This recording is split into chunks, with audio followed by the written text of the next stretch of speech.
আশা করছি আজকের এপিসোড আপনাদের অনেক ভালো লাগবে। বেশি কথা না বলে সবার আগে চলে যাব আজকের প্রথম ঘটনায়। আসসালামু আলাইকুম রাসেল ভাই, আসসালামু আলাইকুম লিসেনার্স, আশা করি সবাই ভালো আছেন।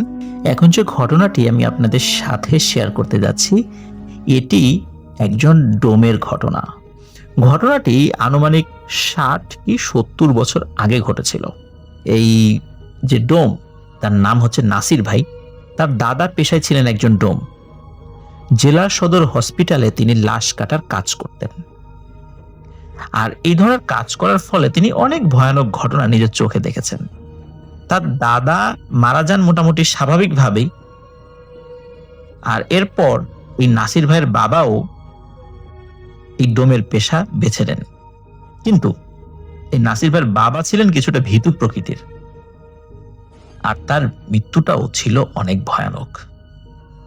এক রাতে তার বাবা লাশ কেটে বাসায় ফিরতে অনেক দেরি করছিল।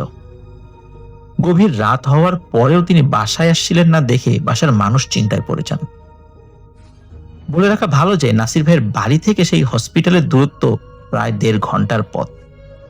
সেই সময় তেমন গাড়িও পাওয়া যেত না, আর ফোন সে তো প্রশ্নই নেই। তাই বাসার মানুষ কোনো মতেই নাসির ভাইয়ের বাবার খোঁজ নিতে পারছিলেন না। একসময় তারা ভাবেন হয়তো কাজের চাপ বেশি, তাই তিনি বাসায় আসছেন না। এইসব ভাবতে ভাবতে বাসায় সবাই ঘুমিয়ে পড়েন। নাসির ভাইয়ের বয়স তখন 15 মতো হবে।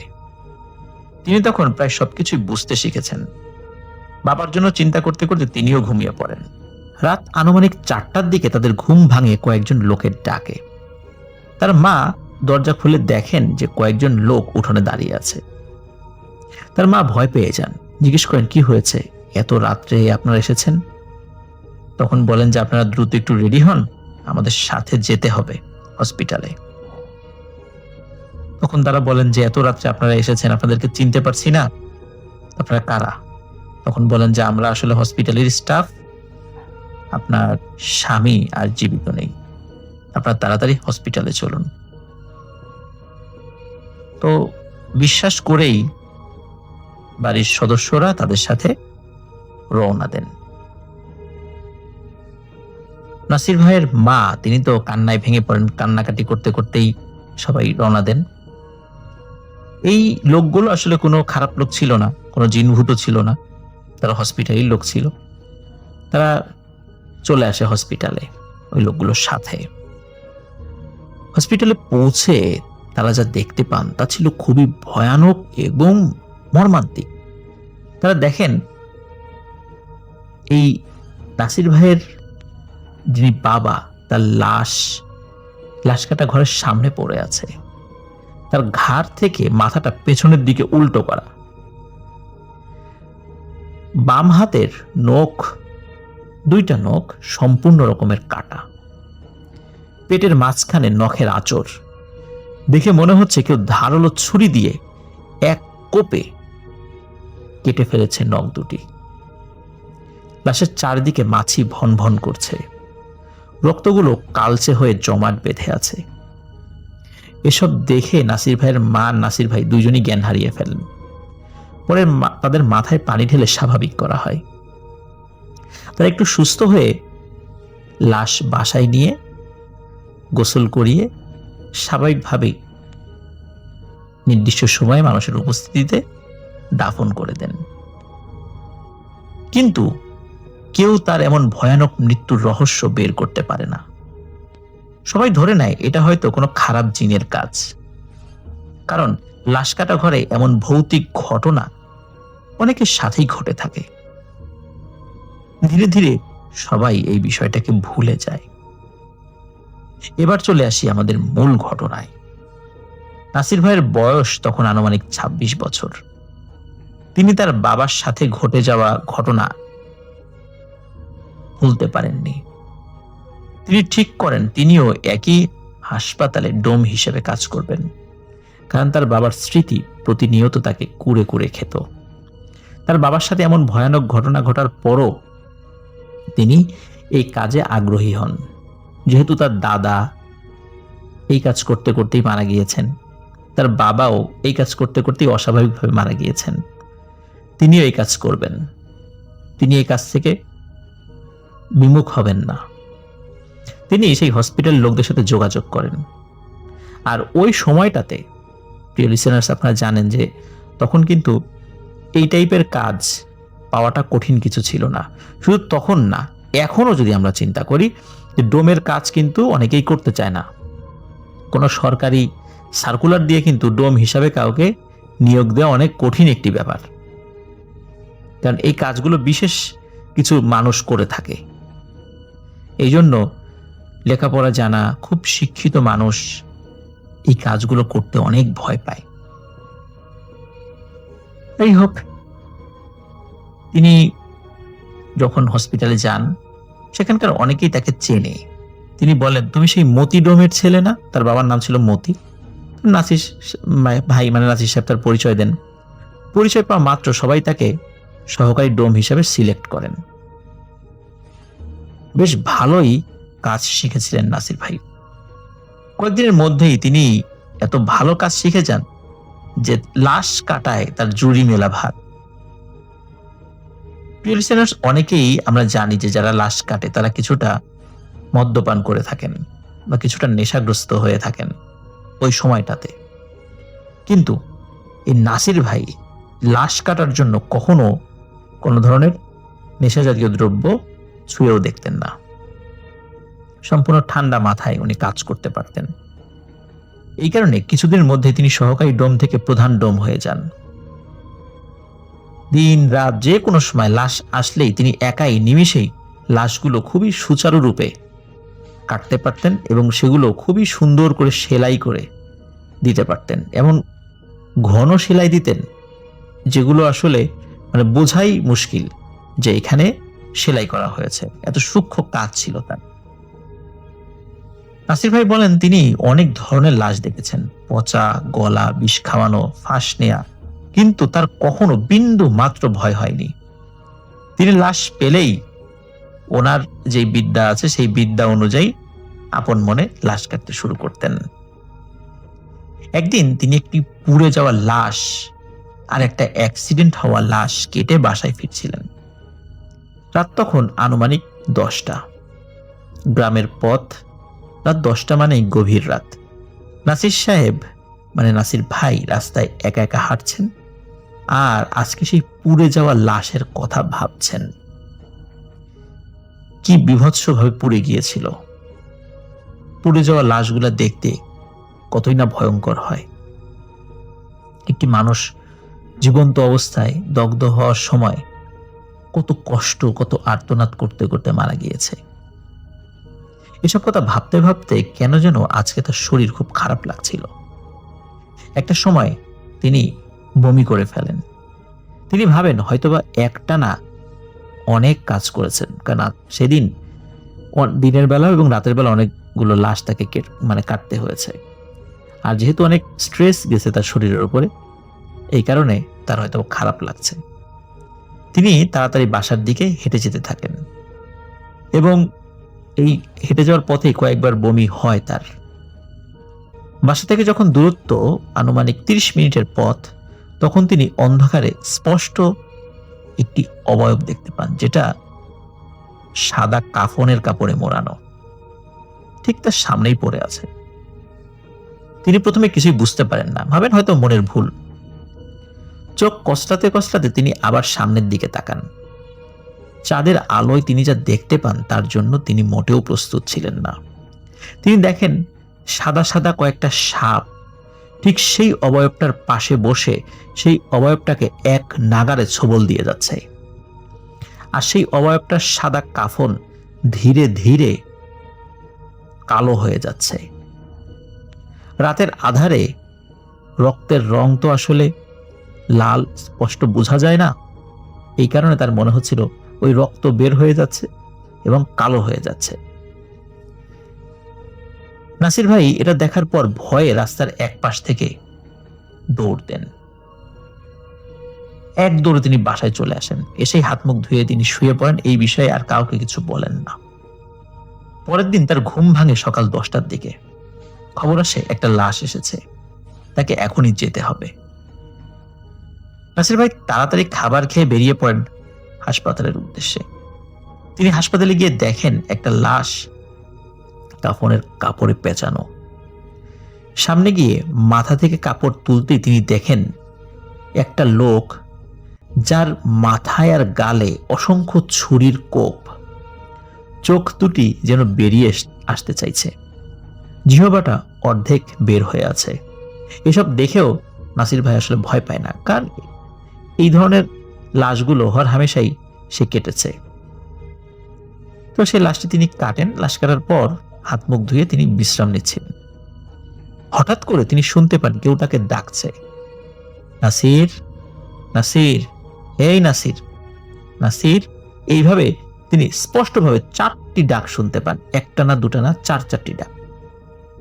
তাই তিনি উঠে বাইরে যান দেখার জন্য যে কে তাকে ডাকছে। বাইরে বের হয়ে তিনি কাউকেই দেখতে পান না। তাই তিনি আবার ফেরত আসেন। কিছুক্ষণ পর একইভাবে আবার তিনি 4টি ডাক শুনতে পান, নাসির, এই নাসির, নাসির, নাসির, এইভাবে 4টি ডাক। তিনি আবারও বাইরে যান, কিন্তু কিছুই খুঁজে পান না। এভাবে ক্রমাগত তার সাথে কয়েকবার একই ধরনের ঘটনা ঘটতে থাকে।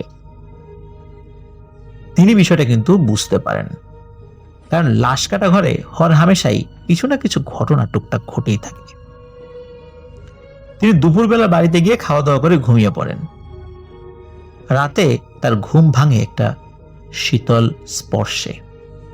চোখ খুলেই নাসির ভাই দেখেন তার বুকের উপর একটা সাদা অবয়ব ঠিক তার দিকে তাকিয়ে আছে। অবয়বটার মুখ থেকে লাল রক্ত ঝরছিল। নাসির ভাই কোনো শব্দ করতে পারছিলেন না। তিনি বারবার চেষ্টা করছিলেন কাউকে ডাকার, কিন্তু অবয়বটা তার মুখ চেপে ধরে রেখেছিল। তিনি মনে মনে সূরা পড়তে শুরু করেন। সাথে সাথে সেই অবয়বটা হাওয়ায় মিলিয়ে যায়। তিনি ভয় পেয়ে যান আর বেশ চিন্তায় পড়ে যান। তিনি ভেবেই পাচ্ছিলেন না কেন এসব হচ্ছে, কারণ লাশ তো তিনি আগে অনেক কেটেছেন। ওই আগে তো এরকমটা হয়নি, একদম স্বাভাবিক ছিল সবকিছু। বিছানা থেকে উঠে তিনি পানি খেয়ে আবার শুয়ে পড়েন। কিছুক্ষণের মধ্যে তার ঘুম চলে আসে। হঠাৎ ধরাম একটা আওয়াজে তার ঘুম আবারও ভেঙে যায়। তিনি দেখতে পান বট গাছের মতো একটা অবয়ব, মাথায় অনেক চুল, চুলগুলো ছিল পেঁচানো আর অনেক লম্বা। এটা দেখে তিনি জ্ঞান হারিয়ে ফেলেন। সকালে তিনি উঠে ভাবছিলেন গত রাতের কথা। কিছুতেই তিনি বুঝতে পারছিলেন না। তিনি ঠিক করেন যে যেহেতু বুঝতে পারছি না যে কেন এই ঘটনাগুলো ঘটছে, তিনি একটা ভালো হুজুর দেখাবেন। তাই তিনি বিকেলে বাসায় ফিরে, হসপিটালে গিয়েছিলেন, মর্গ থেকে বাসায় ফিরে তিনি হুজুরের কাছে যান। হুজুর তাকে পানি পড়া দেন এবং নিয়মিত নামাজ পড়তে বলেন। এরপর নাসির ভাই বেশ কিছুদিন ভালোই ছিলেন। তবে ঘটনাটি আবারও ঘটে বেশ কিছুদিন পরে। একটা বাস অ্যাক্সিডেন্টে 3 জন লোক মারা গিয়েছিল। তাই তাকেই সব লাশ কাটতে হবে, কারণ অন্য ডোমগুলো ছিল না, কোনো কারণে তারা ছুটিতে গিয়েছিল। তিনি বাসা থেকে খেয়ে সন্ধ্যাবেলা বের হন। এক এক করে প্রায় সবগুলো লাশ তিনি কেটে ফেলেন। বাকি ছিল শুধু একটি লাশ। তিনি কিছুক্ষণ বিশ্রাম নিয়ে আবারও লাশ কাটতে চান। হঠাৎ পেছন থেকে কিছু একটা পড়ার আওয়াজ পান। পেছনে তাকাতেই তিনি দেখতে পান অনেকগুলো অবয়ব একই সাথে মেঝেতে শুয়ে আছে।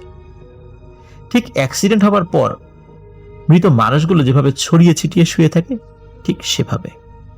আর কিছু অবয়ব উল্টো হয়ে দেয়ালের সাথে ঝুলে আছে। এটা দেখে তিনি যেই না দৌড় দিতে যাবেন, তখনই ধরাম করে দরজাটি বন্ধ হয়ে যায়। কিছুতেই তিনি দরজা খুলতে পারছিলেন না। আর তিনি যেখানে লাশ কাটছিলেন সেই জায়গাটা আসলে একটু ভেতরের দিকে, বাইরের দিকে আর একটা দরজা রয়েছে, সেটা বন্ধ থাকে। কিন্তু উনি যেই রুমটাতে থাকেন, যেই রুমটাতে লাশ কাটেন, সেটা খোলা রাখেন, কারণ ওনার সহযোগীরা মাঝে মাঝেই তারা মূল দরজাটি খুলে ভেতরে ওই রুমটাতে ঢোকে। ওখানে কিন্তু স্বাভাবিক মানুষের, যারা ওই হসপিটালের বাইরে, যারা স্বাভাবিকভাবে হসপিটালে আসেন, তাদের কিন্তু এখানে ঢোকার কোনো এখতিয়ার নেই। যাই হোক, তিনি কিছুতেই ওই দরজাটি খুলতে পারছিলেন না। সামনের দিকে তাকাতেই তিনি দেখেন সবগুলো লাশ একসাথে উঠে বসেছে। এসব দেখে তিনি জ্ঞান হারাতে হারাতে শুনতে পান সেই ডাক, নাসির, ও নাসির, নাসির। এভাবে তিনি ডাক শুনেছিলেন, কিন্তু উনি অজ্ঞান হতে হতে শুনেছিলেন। তার জ্ঞান ফিরে ওই হসপিটালেরই একজন স্টাফের ডাকে। ওই সময় নাসির ভাই উঠে দাঁড়াতে পারছিলেন না। সেই স্টাফ তাকে ধরে বাইরে নিয়ে গিয়ে বসায়। একটু স্বাভাবিক হওয়ার পর তার মনে পড়ে বাকি একটা লাশের কথা। তিনি তাড়াতাড়ি সেই একটা লাশ কাটার জন্য লাশ কাটা ঘরে ঢোকেন। তিনি দেখতে পান সেই বাকি লাশটাও কাটা হয়ে গেছে। তিনি খুবই অবাক হন, সবাইকে জিজ্ঞেস করতে থাকেন যে কি ব্যাপার, অন্য কেউ কি লাশটি কেটেছে? কিন্তু সবাই বলে, না তো, অন্য কেউ তো আসেনি, আপনিই তো লাশ কেটেছেন এই 3টা। নাসির ভাই কিছুর সাথেই মেলাতে পারছিলেন না কি ঘটলো ঘটনাটি।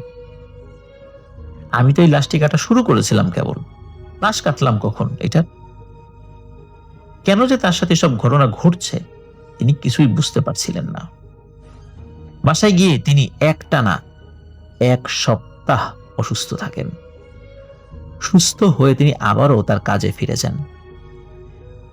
একদিন রাতে আসার সময় তিনি দেখেন অনেকগুলো বাচ্চা রাস্তার একপাশে খেলছে। এইটা দেখে নাসির ভাইয়ের বেশ অদ্ভুত লাগে যে এত রাতের বেলা এরা কারা।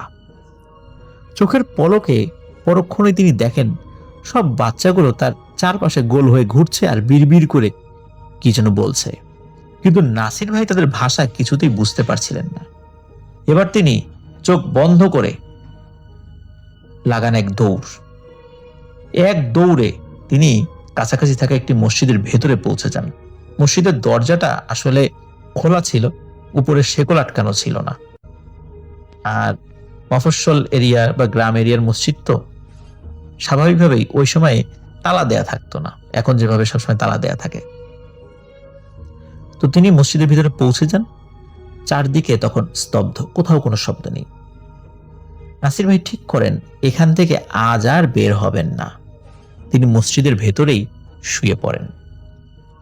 রাতে তার ঘুম ভাঙে গুনগুন শব্দে। চোখ খুলে দেখেন যে অনেকগুলো অবয়ব মসজিদের ভেতরে ঢুকে সালাত আদায় করছে। তিনি চুপ করে দেখছিলেন। একসময় সালাত শেষ হলে সেখান থেকে একজন তার দিকে এগিয়ে আসেন আর বলেন, নাসির, তুমি খুবই ভালো একজন মানুষ। বিগত কয়েকদিন ধরে তোমার সাথে যা যা ঘটছে আমরা সবই জানি। এই বলে ওই নাসির ভাইয়ের সাথে যা যা ঘটেছে সবকিছু ওই লোকটি বলতে থাকেন। তো নাসির ভাই বুঝতে পারছিলেন যে এই লোক এত কিছু জানলো কিভাবে, তাকে তো আমি চিনি না, আর এমন কিছু কথা বলছে যা অন্য কারো জানার কথাও নয়। পরে সেই লোকটি বলেন এসব ঘটনার সূত্রপাত ঘটে নাসির ভাইয়ের দাদার সময় থেকেই নাকি। নাসির ভাইয়ের দাদা বেশ কিছু জিনকে বশীভূত করে রেখেছিলেন। তার মধ্যে কয়েকটা খারাপ জিনও ছিল। খারাপ জিনগুলো তার কথা শুনতে চাইতো না, তাই এর মধ্যে কয়েকজনকে তার দাদা বোতলে বন্দি করে সেই লাশ কাটা ঘরের বাইরে এক কোনায় পুঁতে রেখেছিলেন। কিন্তু লাশ কাটা ঘরটি পরবর্তীতে ভেঙে বড় করার সময় সেই জিনগুলো ছাড়া পেয়ে যায়। কারণ হচ্ছে ওই ঘরগুলো যখন বড় করার জন্য বিভিন্ন জায়গায় খনন করা হচ্ছিল, ওই কোদালের বা কুড়োলের কোনো কোপে ওই বোতলগুলো ভেঙে যায়, যার কারণে তারা মুক্ত হয়ে যায়। কিন্তু ওই সময় নাসির ভাইয়ের দাদা কিন্তু আর জীবিত ছিলেন না। ওই সময়ে কাজ করত নাসির ভাইয়ের বাবা। এই কারণে সেই খারাপ জিনগুলো তার বাবাকে নির্মমভাবে হত্যা করেছিল। আর নাসির ভাই যখন সেই লাশ কাটা ঘরে কাজ শুরু করেন তখন খারাপ জিনগুলো তার পিছনে লাগে। নাসির ভাই এক মনে ঘটনাগুলো শুনছিলেন আর তার বাবার জন্য চোখের জল ফেলছিলেন।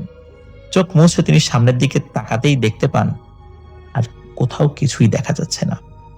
মসজিদের ভেতর তিনি শুধুই একা। এত সবকিছু ভাবতে ভাবতে মুয়াজ্জিন সাহেব মসজিদে এসে পড়েন ফজরের আজান দেওয়ার জন্য।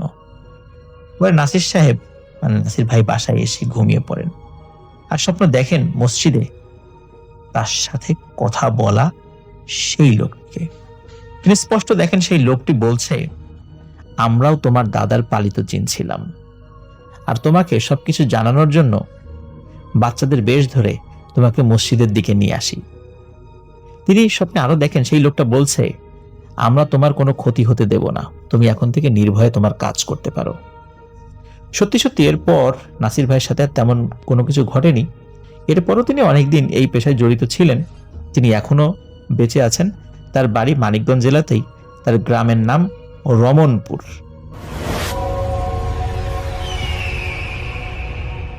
আসসালামু আলাইকুম রাসেল ভাই, আমি একটু পরিচয় দিই কারণ অনেক লিসেনার্স নতুন নতুন এসেছে। আমার নাম ডক্টর আলী। তো আজকে যে ঘটনাটা নিয়ে আসছি, এই ঘটনাটা 100% সত্য এবং যার প্রমাণ রয়েছে এখনো, এটা এবং প্রমাণ চাইলে তিনি দিতে পারবেন, এই কথা তিনি আমাকে বলেছেন। যার ঘটনা এখন শেয়ার করব, তিনি লক্ষ্মীপুরের বাসিন্দা। তার তখন 17 বছর বয়স। তার বাবা ছিলেন রিটায়ার্ড আর্মি অফিসার।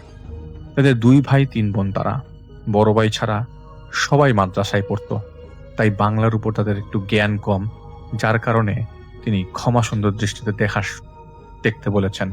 তিনি ঘটনাটা বাংলায় পাঠিয়েছেন এবং লেখার মধ্যে বেশ একটু অগোছালো ভাব থাকায় তিনি ক্ষমা চেয়েছেন সবার কাছে। তার জীবনে মানুষকে ভূতে ধরে দেখা সেটা 17 বছর বয়সেই তিনি প্রথম দেখেন। তাও তিনি তার মামিকে দেখেন। ভূত বলতে জিন ধরেছিল। নানি ছিল তাদের বাড়িতে। হঠাৎ কেউ ডাকে তাড়াতাড়ি যেতে হবে, ওনার ছেলের বুকে ভূতে ধরেছে, তার নানুকে আর কি। তো তাই তিনি খুব খুশি যে দেখবে কেমন দেখা যায় জিনিসটা। তো দুপুরের খাবার খেয়ে তিনি রওনা দেয়। তো তাদের নানার বাড়ি যাওয়ার রাস্তাটা তিনি বর্ণনা দিয়েছেন এভাবে যে যিনি এই যে এলাকার আছেন, তিনি লক্ষ্মীপুর টাউন থেকে ভেতরে ঢুকলে 100 থেকে 120 বছর পুরনো একটা আম গাছ দিয়ে ভরা যে জায়গাটা দেখা যায়। এখন অবশ্যই অল্প কয়টা আছে। সেই এলাকাটা খুব জনপ্রিয়। সন্ধ্যের আগে আগে তারা সেই বাড়িতে পৌঁছে যায়। তো তিনি দেখেন মামি তো পুরো উন্মাদের মতো আচরণ করছে। তিনি জানেন না, তাকে দেখার সাথে সাথে একদম চুপ। কিছুক্ষণ শান্ত থাকার পর তার মামি আবার খুব সুন্দর করে কথা বলছে। ঘরে তরমুজ ছিল এবং সেটা বলছে, খাও, তোমরা তরমুজ খাও। তো মাগরিবের সময় তিনি নামাজ পড়তে মসজিদে যাওয়ার পর নাকি আবারও চিৎকার চেঁচামেচি শুরু করে। সে থাকবে না, সে চলে যাবে।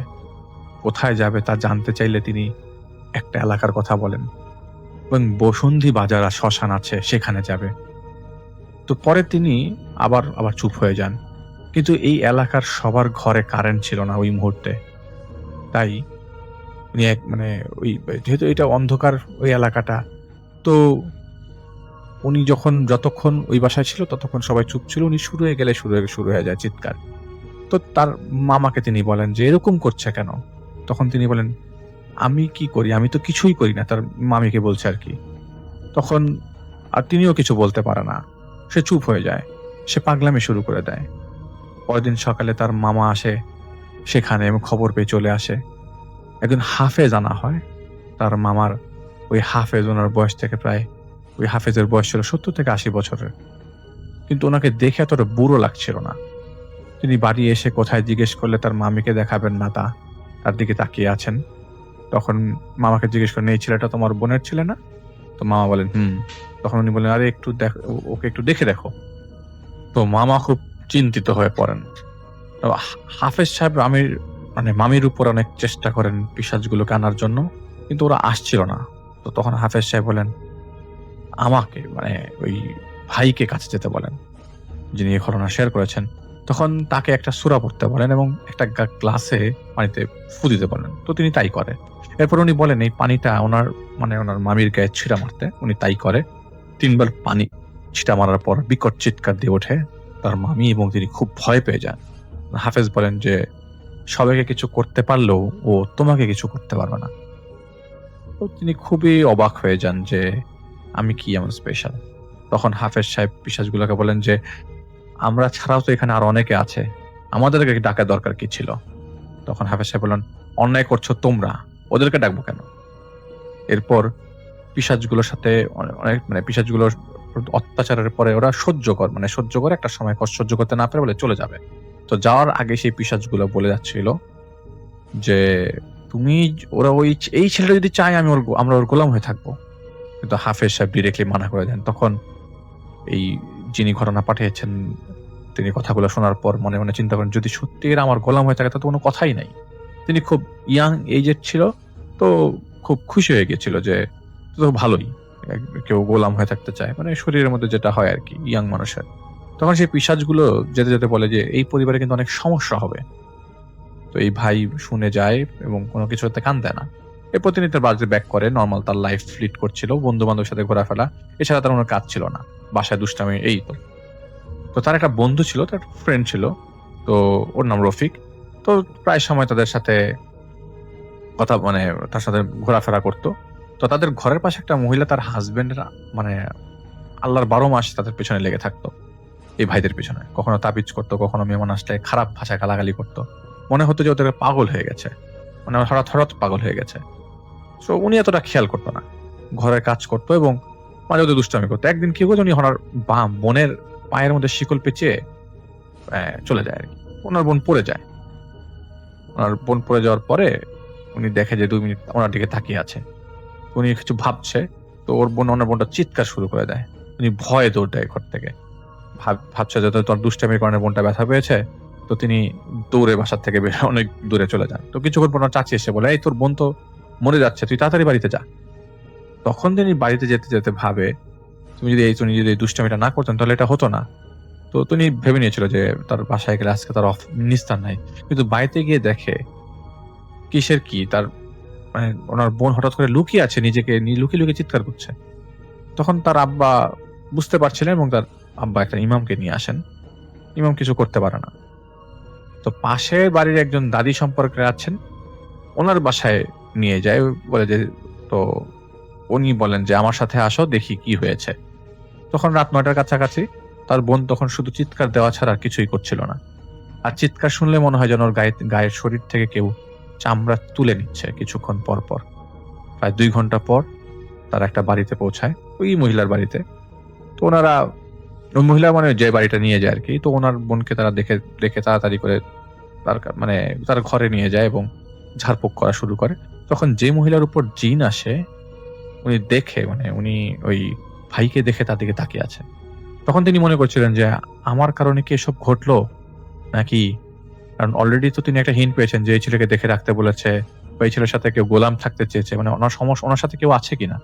তখন তিনি কাঁদতে কাঁদতে বলে, যদি আমি শিকলটা পায়ে দুষ্টামি করে না পড়াতাম তাহলে এরকমটা হতো না। তখন ওই মহিলা বলে যে বোনের জন্য কি তুমি কষ্ট করতে পারবা? তখন উনি বলেন যে হ্যাঁ পারবো। তো উনি বলেন যে আমি আমার বোনকে অনেক ভালোবাসি এবং এটা আমার সব চাদরের বোন, এবং বেশিরভাগ বালা মুসিবতের উপর দিয়ে যায়। 1 বছর আগে একটা গরুকে পানি খাওয়ানোর জন্য গেলে ওই গরুটা তাকে গুতা দিয়ে বসে, পরে ওনারা গরুটা বিক্রি করে দেয়। মানে অনেক বাসার মধ্যে যদি বালা কোনো মুসিবত আসে তখন এই বোনটার উপর দিয়ে যায়। তখন ওই জিন যে মহিলার উপর আসে সে বলে যে একটা কাচের জগ নাও। তখন তিনি একটা জগ নেয় এবং 7 কাটা 7টা জবা ফুল 7 টুকরা হলুদ এটার ভিতরে দেয়। এরপর একটা তোয়ালে দিয়ে সেটা ঢেকে দেয়। তো তাকে বলে যে এবার ভালো করে নাড়াও, এবং প্রায় 20 মিনিট নাড়ার পর তিনি দেখেন ওইটা একদম ময়লা হয়ে গেছে। এর ভিতরে একটা পুতলি তাবিজের থলে পাওয়া যায়, যেটা প্রায় 300 গ্রাম ওজনের, যেটাতে পানি নাড়ানো হয়। সেই লাঠিটা ওঠানোর মধ্যে দিয়ে ঘুরিয়ে ঘুরিয়ে নাড়াতে বলে তাকে, এবং তার কথা মতো তিনি তাই করে। কিছুক্ষণ পর একটা ছাগলের খুঁটা তার উপর থেকে ঘরের চাল ভেঙে তার উপর এসে পড়ে। তো যেহেতু এখানে চালাকি করার কেউ নেই এবং সব তার পরিবারের লোক, তিনি বুঝতে পারছিল না ওখানে কি হচ্ছে। তখন তাবিজগুলো তাকে দিয়ে খোলানো হয়। উপদার ভেতরে মুরগির মাংস ছিল, মাথার চুল ছিল, কাপড়ের সুতা এবং তার বোনের কাপড়ের সুতা। এখন তার মাথায় আসছিল না কে তার বোনকে জাদু করেছে, এবং মাথার ভিতরে রক্ত টকবক শুরু করে দেয়। এবং তাকে জানানো হয় যে তাদের বাড়িতে 33টা জিন চালান দেওয়া হয়েছে এবং তার বোনের উপরই দেওয়া হয়েছে তাকে ঘর থেকে নিয়ে যাওয়ার জন্য, এবং ওইটার মেয়াদ হচ্ছে 1 মাস 3 দিন। এরপর হয়তো চলে যাবে, নয়তো পাগল হয়ে যাবে তার বোন। কথাটা শোনার পর তিনি হুমড়ি দিয়ে কেঁদে ওঠে। যদি কোনো কারো আদরের বোন কিছুদিন পর চলে যাবে এটা চিন্তা হয়, এবং সেটা যদি মৃতভাবে দেখা হয় তাহলে তো আপনাদের কি অবস্থা হবে সেটা বোঝাই যাচ্ছে। তো তিনি জানতে চায় কে ঘটনাটা ঘটিয়েছে, কিন্তু তাকে বলা হচ্ছিল না যে কে ঘটনা ঘটিয়েছে। তো ওই দিন সেই বাড়ি থেকে তিনি চলে আসেন এবং তার কয়েকদিন যাবৎ ঘুমিয়ে আসছে না। কে হতে পারে এটা চিন্তা করতে করতে হঠাৎ তিনি দেখেন তার ঘরের থেকে একজন পাঞ্জাবি পরা লোক বেরিয়ে গেল। একটা সাধারণ মানুষ তাদের ঘর থেকে বের হতে 5 থেকে 6টা কদম দিতে হবে, আর সেই সাদা পাঞ্জাবি পরা লোকটা 1 কদমে তাদের বাড়ি থেকে বের হয়ে গেল। তো তিনি তখন কিছু একটা আঁচ করতে পারে। তার পরের দিন সেই জিন আসা মহিলার বাড়ি থেকে কল আসে, মানে তাদেরকে ডাকে তার বাড়িতে যেতে হবে, খুব দরকার। তখন তিনি সেই বাড়িতে যাওয়ার জন্য বের হয় ঠিকই, কিন্তু মনে হচ্ছিল তার পিছু পিছু কেউ আসছে। কিন্তু তাতে তার অতটা মাথা ব্যথা ছিল না। তার মাথায় শুধু একটা কথাই ঘুরছে, কে করছে এটা সব জানতে হবে। তো তিনি বাড়িতে পৌঁছায় সাইকেল চালিয়ে, মনে হচ্ছিল সাইকেলটা বাতাসে উঠছিল। এক সময় পৌঁছায় সে বাসায়, তখন আমাকে দেখে সেই মহিলা বলে, তোমাকে এখানে ডেকেছি কিছু কথা বলার জন্য। আমি বলি, কি বলেন, কি বলবো বলেন। তিনি বলেন, তুমি তো ওই দিন জানতে চেয়েছিলে তোমার বোনের ক্ষতি করতে কে চেয়েছে। তো উনি বলেছে, হ্যাঁ আমি জানতে চেয়েছি। তিনি বলেন যে আমি তো, উনি পুরো অবাক হয়ে জানার দিকে তাকিয়েছিল। তিনি বলেন, আমাদের থেকে শক্তিশালী জিন কিন্তু তুমি সাথে নিয়ে ঘুরো। তো তিনি বলেন, কি বলছেন আজে বাজে কথা, আমি তো এগুলো কিছুই জানি না, ওই ভাই বলছে। তো তুমি বলে যে, দেখো, মনে করে তুমি একদিন রাস্তা দিয়ে নামাজ পড়তে যাওয়ার সময় সূরা জিন পড়ছিলে। তো তিনি বলেন, হ্যাঁ আমি তো এমনি তো মাঝে মধ্যে পড়ি। উনি বলে, তোমাকে একজন লোক এসে তোমার সামনে আসলে তুমি সালাম দিয়েছিলে। উনি বলে, হ্যাঁ। তখন উনি তোমার মাথায় হাত বুলিয়ে দিয়ে ওখান থেকে চলে গিয়েছিল, তাই না? বরাবরের মতো তিনি হ্যাঁ বলে। তো তখন এই ভাই ওনাকে বলে যে, সেটা তো আমি নর্মালি পড়েছি, আর কিছু না। তখন উনি বলেন, তখন তোমার সাথে একজন জিনের বাদশা দেখা করে গিয়েছে, কিন্তু তার সাথে একটা শয়তানও তোমার পিছু নিয়েছিল। তো তখন তিনি বলেন, আপনি এসব কিভাবে জানেন?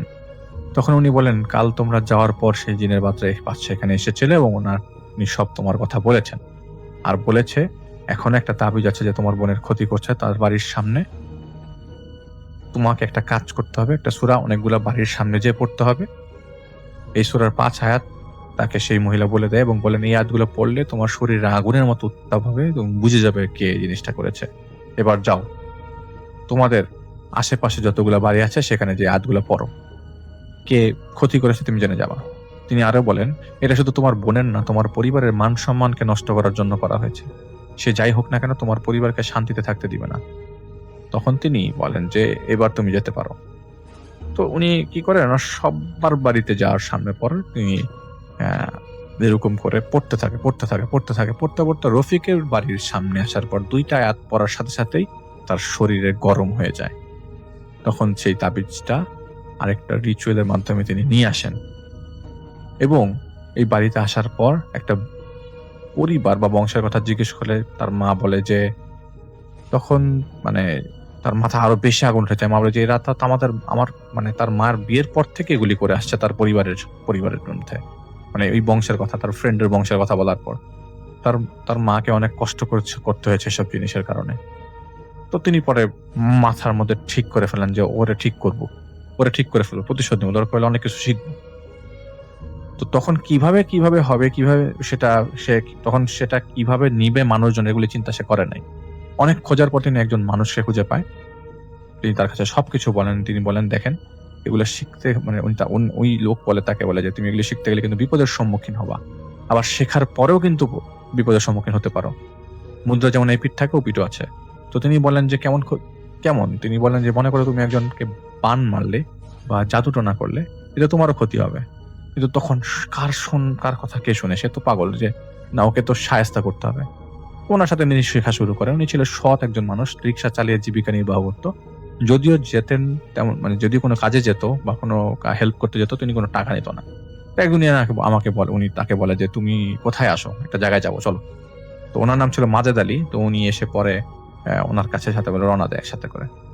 বের হওয়ার পর মাজেদ সাহেব একটা ব্যাগ নিয়ে আসে। তখন হঠাৎ করে তিনি বলেন, মুখ ফসকে বলেন, আপনি কি কিছু নিতে ভুলে গেলেন? এবং সেটা মনের অজান্তে। তখন তিনি ব্যাগ চেক করে বলেন যে, আরে, তিনি তো একটা গন্ডি নিতে ভুলে গেছে, গন্ডি যেটা গত রাতে তিনি দুধের বাটিতে ভিজিয়ে রেখেছিল। তখন তিনি তার দিকে কিছুক্ষণ তাকিয়ে থাকেন এবং মানে অবাক হয়ে তার নিয়ে তিনি রওনা দিয়ে দেয়। তো যেতে যেতে উনি জিজ্ঞেস করেন, আমরা কোথায় যাচ্ছি? উনি বলেন, গেলেই দেখবা। যে যদিও কোনো সমস্যা নেই, তবুও বলেন যে শরীরটা বন্ধ করে নাও। তো তিনি যেহেতু মাদ্রাসার ছাত্র ছিলেন, যিনি যে ভাই ঘটনা পাঠিয়েছেন, তো মাজেদ সাহেবের মতো তিনি শরীরটা বন্ধ করে নেয়। তো ওখানে যেতে প্রায় সন্ধ্যা হয়ে যায়। যেতে মনে হলো ওই এলাকা মানুষ নাই, একদম নীরব, মাঝে মাঝে 2-1টা ঘর দেখা যায়। ওই বাড়িতে পৌঁছে মাজেদ ভাই উঠানে দাঁড়িয়ে যায়। তো তিনি ভাবছিলেন মাজেদ ভাই অনেকটা হেঁটে আসছে, তো তাই একজন একটু দাঁড়িয়ে আছে। তো ওনার চোখ যায় একটা কলের দিকে এবং কিছু না বলেই কলের কাছে গিয়ে উনি হাত মুখ ধুতে থাকে। পিছনে ফিরে দেখে মাজেদ ভাই নাই। পরে দেখে উনি ঘরে ঢুকেছেন কথা শোনা যাচ্ছে, যে লোক ডেকেছে তার সাথে কথা বলছে। ওই লোকটার নাম কাদের, মাজেদ সাহেবকে যিনি ডেকেছেন। উনি বিদেশে ছিলেন অনেক বছর, দেশে আসছেন 9 মাস আগে। তো তিনি ঘরের যে ভাই যিনি ঘটনা শেয়ার করছেন, তিনি ঘরের দরজায় ঢোকার সাথে সাথেই ভেতর থেকে একটা মহিলা খুব জোরে চিৎকার শুরু করে দেয়। তখন কাদের সাহেব মাজেদ ভাইকে বলেন, ইনি কে? তো মাজেদ ভাই বলেন, উনি আমার ভাই। তখন ভেতর থেকে মহিলাটা বলে, এটারে আনছিস কেন সাথে করে? তো আমি মাকদিম, এগুলারে ভয় পাই না। হঠাৎ ভেতর থেকে খাট নাড়ানোর শব্দ আসে, মনে হচ্ছিল যে খাটটা ভেঙে ফেলবে, আর বলতে থাকে, আমি মাকদিম, এই বাচ্চাটা তোরা পাবি না। তো এই ভাই কাদের সাহেবকে জিজ্ঞেস করেন, কার বাচ্চা? তখন তিনি বলেন, আমার বউ এখনো 8 মাসের অন্তঃসত্ত্বা, এই জিনটা ওকে ধরেছে। কয়েকজন কবিরা জানা হয়েছে, সবার একই কথা, এটা একটা পিশাচ এবং অনেক শক্তিশালী, এর কাজই হচ্ছে অন্তঃসত্ত্বা মহিলাদের বাচ্চা নষ্ট করে ফেলা।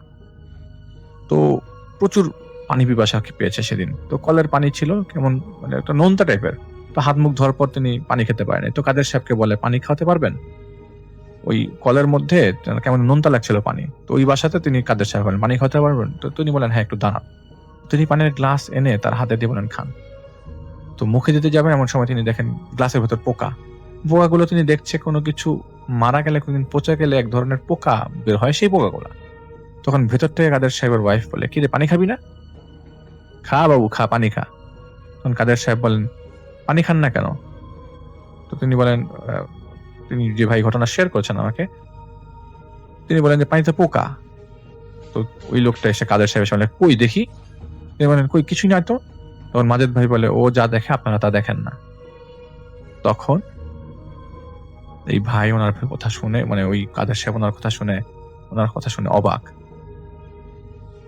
তো তখন উনি আর কিছু বলে না। তখন ভেতর থেকে আবার পানি আনে, এবং তিনি যখন পানি খেতে পারেন, তখন আবার ভেতর থেকে শব্দ আসে, কি রে, আমি পানি দিয়েছিলাম খেলি না, আর ও পানি দিল তাই খেলি। তো আস্তে আস্তে তার মাথা গরম হতে লাগলো, এবং তিনি বুঝতে পারলো তিনি কোন ঘটনার সম্মুখীন হতে যাচ্ছেন।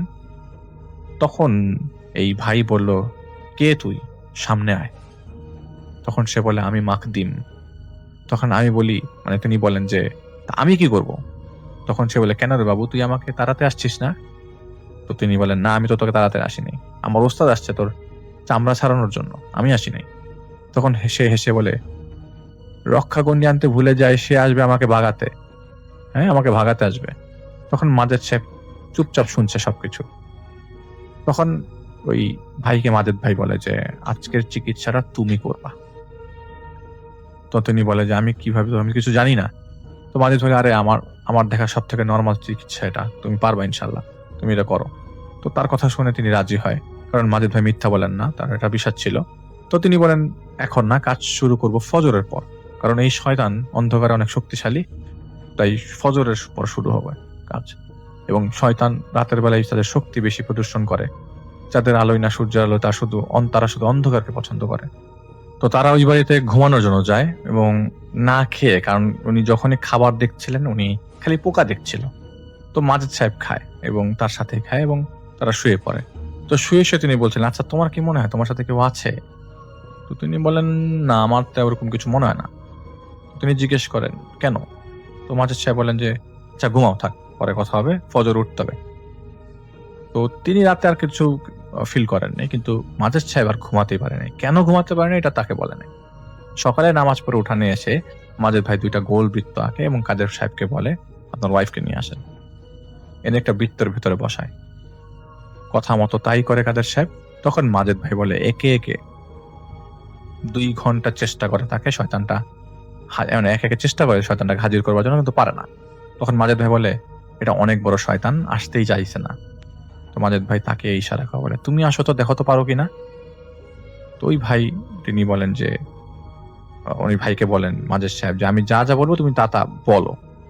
তো উনি কি করে, ভুলবশত বৃত্তের বাইরে থেকেই বলে ফেলে, আর মহিলার গায়ে ফু দিয়ে যায়। একটা ফু দিতে নাকি শয়তান হাজির। আসার আগে এমন ভাবে একটা চর মারে তাকে, তার চোখের তারা নাকি ছুটে যায়, এরকম অবস্থা। তিনি 1 মিনিট কথা বলতে পারেন নাই। তো মাজেদ ভাই তাড়াতাড়ি তাকে বৃত্তের ভেতরে নিয়ে বসায়, এবং জিদ উঠে যায়। তার বৃত্ত থেকে বেরিয়ে তার সামনে গিয়ে বলে, আমাকে মারলি কেন?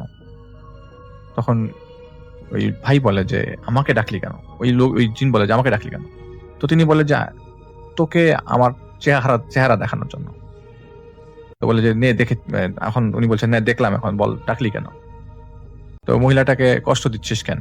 তো শয়তানটা বলে যে আমি অনেকদিন খাওয়া দাওয়া করিনি। তো বলে তোকে নিষেধ করেছে তুই খা। তো বলে যে আমি খাবার পাচ্ছি না, এই মহিলার কাছে আমার খাবার আছে। তো সেই ভাই বলে যে ঠিক আছে, কি খাবার বল, আমি তোকে দিচ্ছি, তুই ওনাদেরকে আর কষ্ট দিস না। ওর পেটে যে বাচ্চা আছে বলে সেটাই আমার খাবার। কিছুক্ষণ পর চুপ থাকে এবং তিনি কিছু বলে না। শয়তানটা বল কি রে, কিছু বলবি না? ওই ভাই চুপ করেছিল। আমার খাবারটা দে, আমি চলে যাই। তো তিনি বলেন যে তোর মামার বাড়ির আবদার, তুই কাকে খেতে চাস? সৃষ্টির সেটা জীবকে খেতে চাস? তুইও তো একটা সৃষ্টি, আল্লাহর সৃষ্টি। তোর সাহস দেখে এখন হাততালি দিতে ইচ্ছা হচ্ছে। তো তিনি বলেন যে দেখ, এটা ছাড়া অন্য কিছু নিয়ে কে, আর ওনাকে আর কষ্ট দিস না। তো শয়তানটা বলে ওর বাচ্চার যে স্বাদ আছে সেটা তোর অন্য কিছুতে পাওয়া যাবে না, আমার এটাই লাগবে। তো এই বলেই মহিলাকে বসা থেকে উঠে একটা আছাড় মারে এবং তিনি বুঝতে পারছিল না যে তিনি কি করবে। আসলে তিনি তো এই কাজগুলো আগে কখনো করে নাই। হঠাৎ পেছন থেকে তার একটা শব্দ আসে, বলে এই শয়তানটাকে এইভাবে রাখলে বাচ্চাটা হয়তো আর বাঁচবে না, তুমি তাড়াতাড়ি একটা গর্ত খোদো। তিনি পেছন থেকে একটা শব্দ পাচ্ছেন, এই কথাটা বলার শব্দ। তিনি তাড়াতাড়ি একটা গর্ত খুঁড়ে ফেলে এবং 3টা সূরার কথা বলে পেছন থেকে।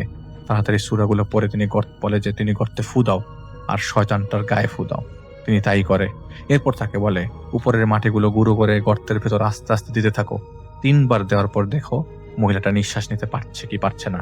তিনি দেখেন মহিলাটা নিঃশ্বাস নিতে পারছে না, অনেক কষ্ট হচ্ছে। আর তার মাথার উপরের দিকে তাকিয়ে বলছে, মানে তো আমি তো তোকে কিছু করি নাই, তুই আমার কাজে বাধা দিস না, ওই শয়তানটা বলছে। তখন তিনি বলেন যে এই নিরীহ মহিলাটা তো তোর কোনো ক্ষতি করে নাই, তুই ওকে কষ্ট দিচ্ছিস কেন?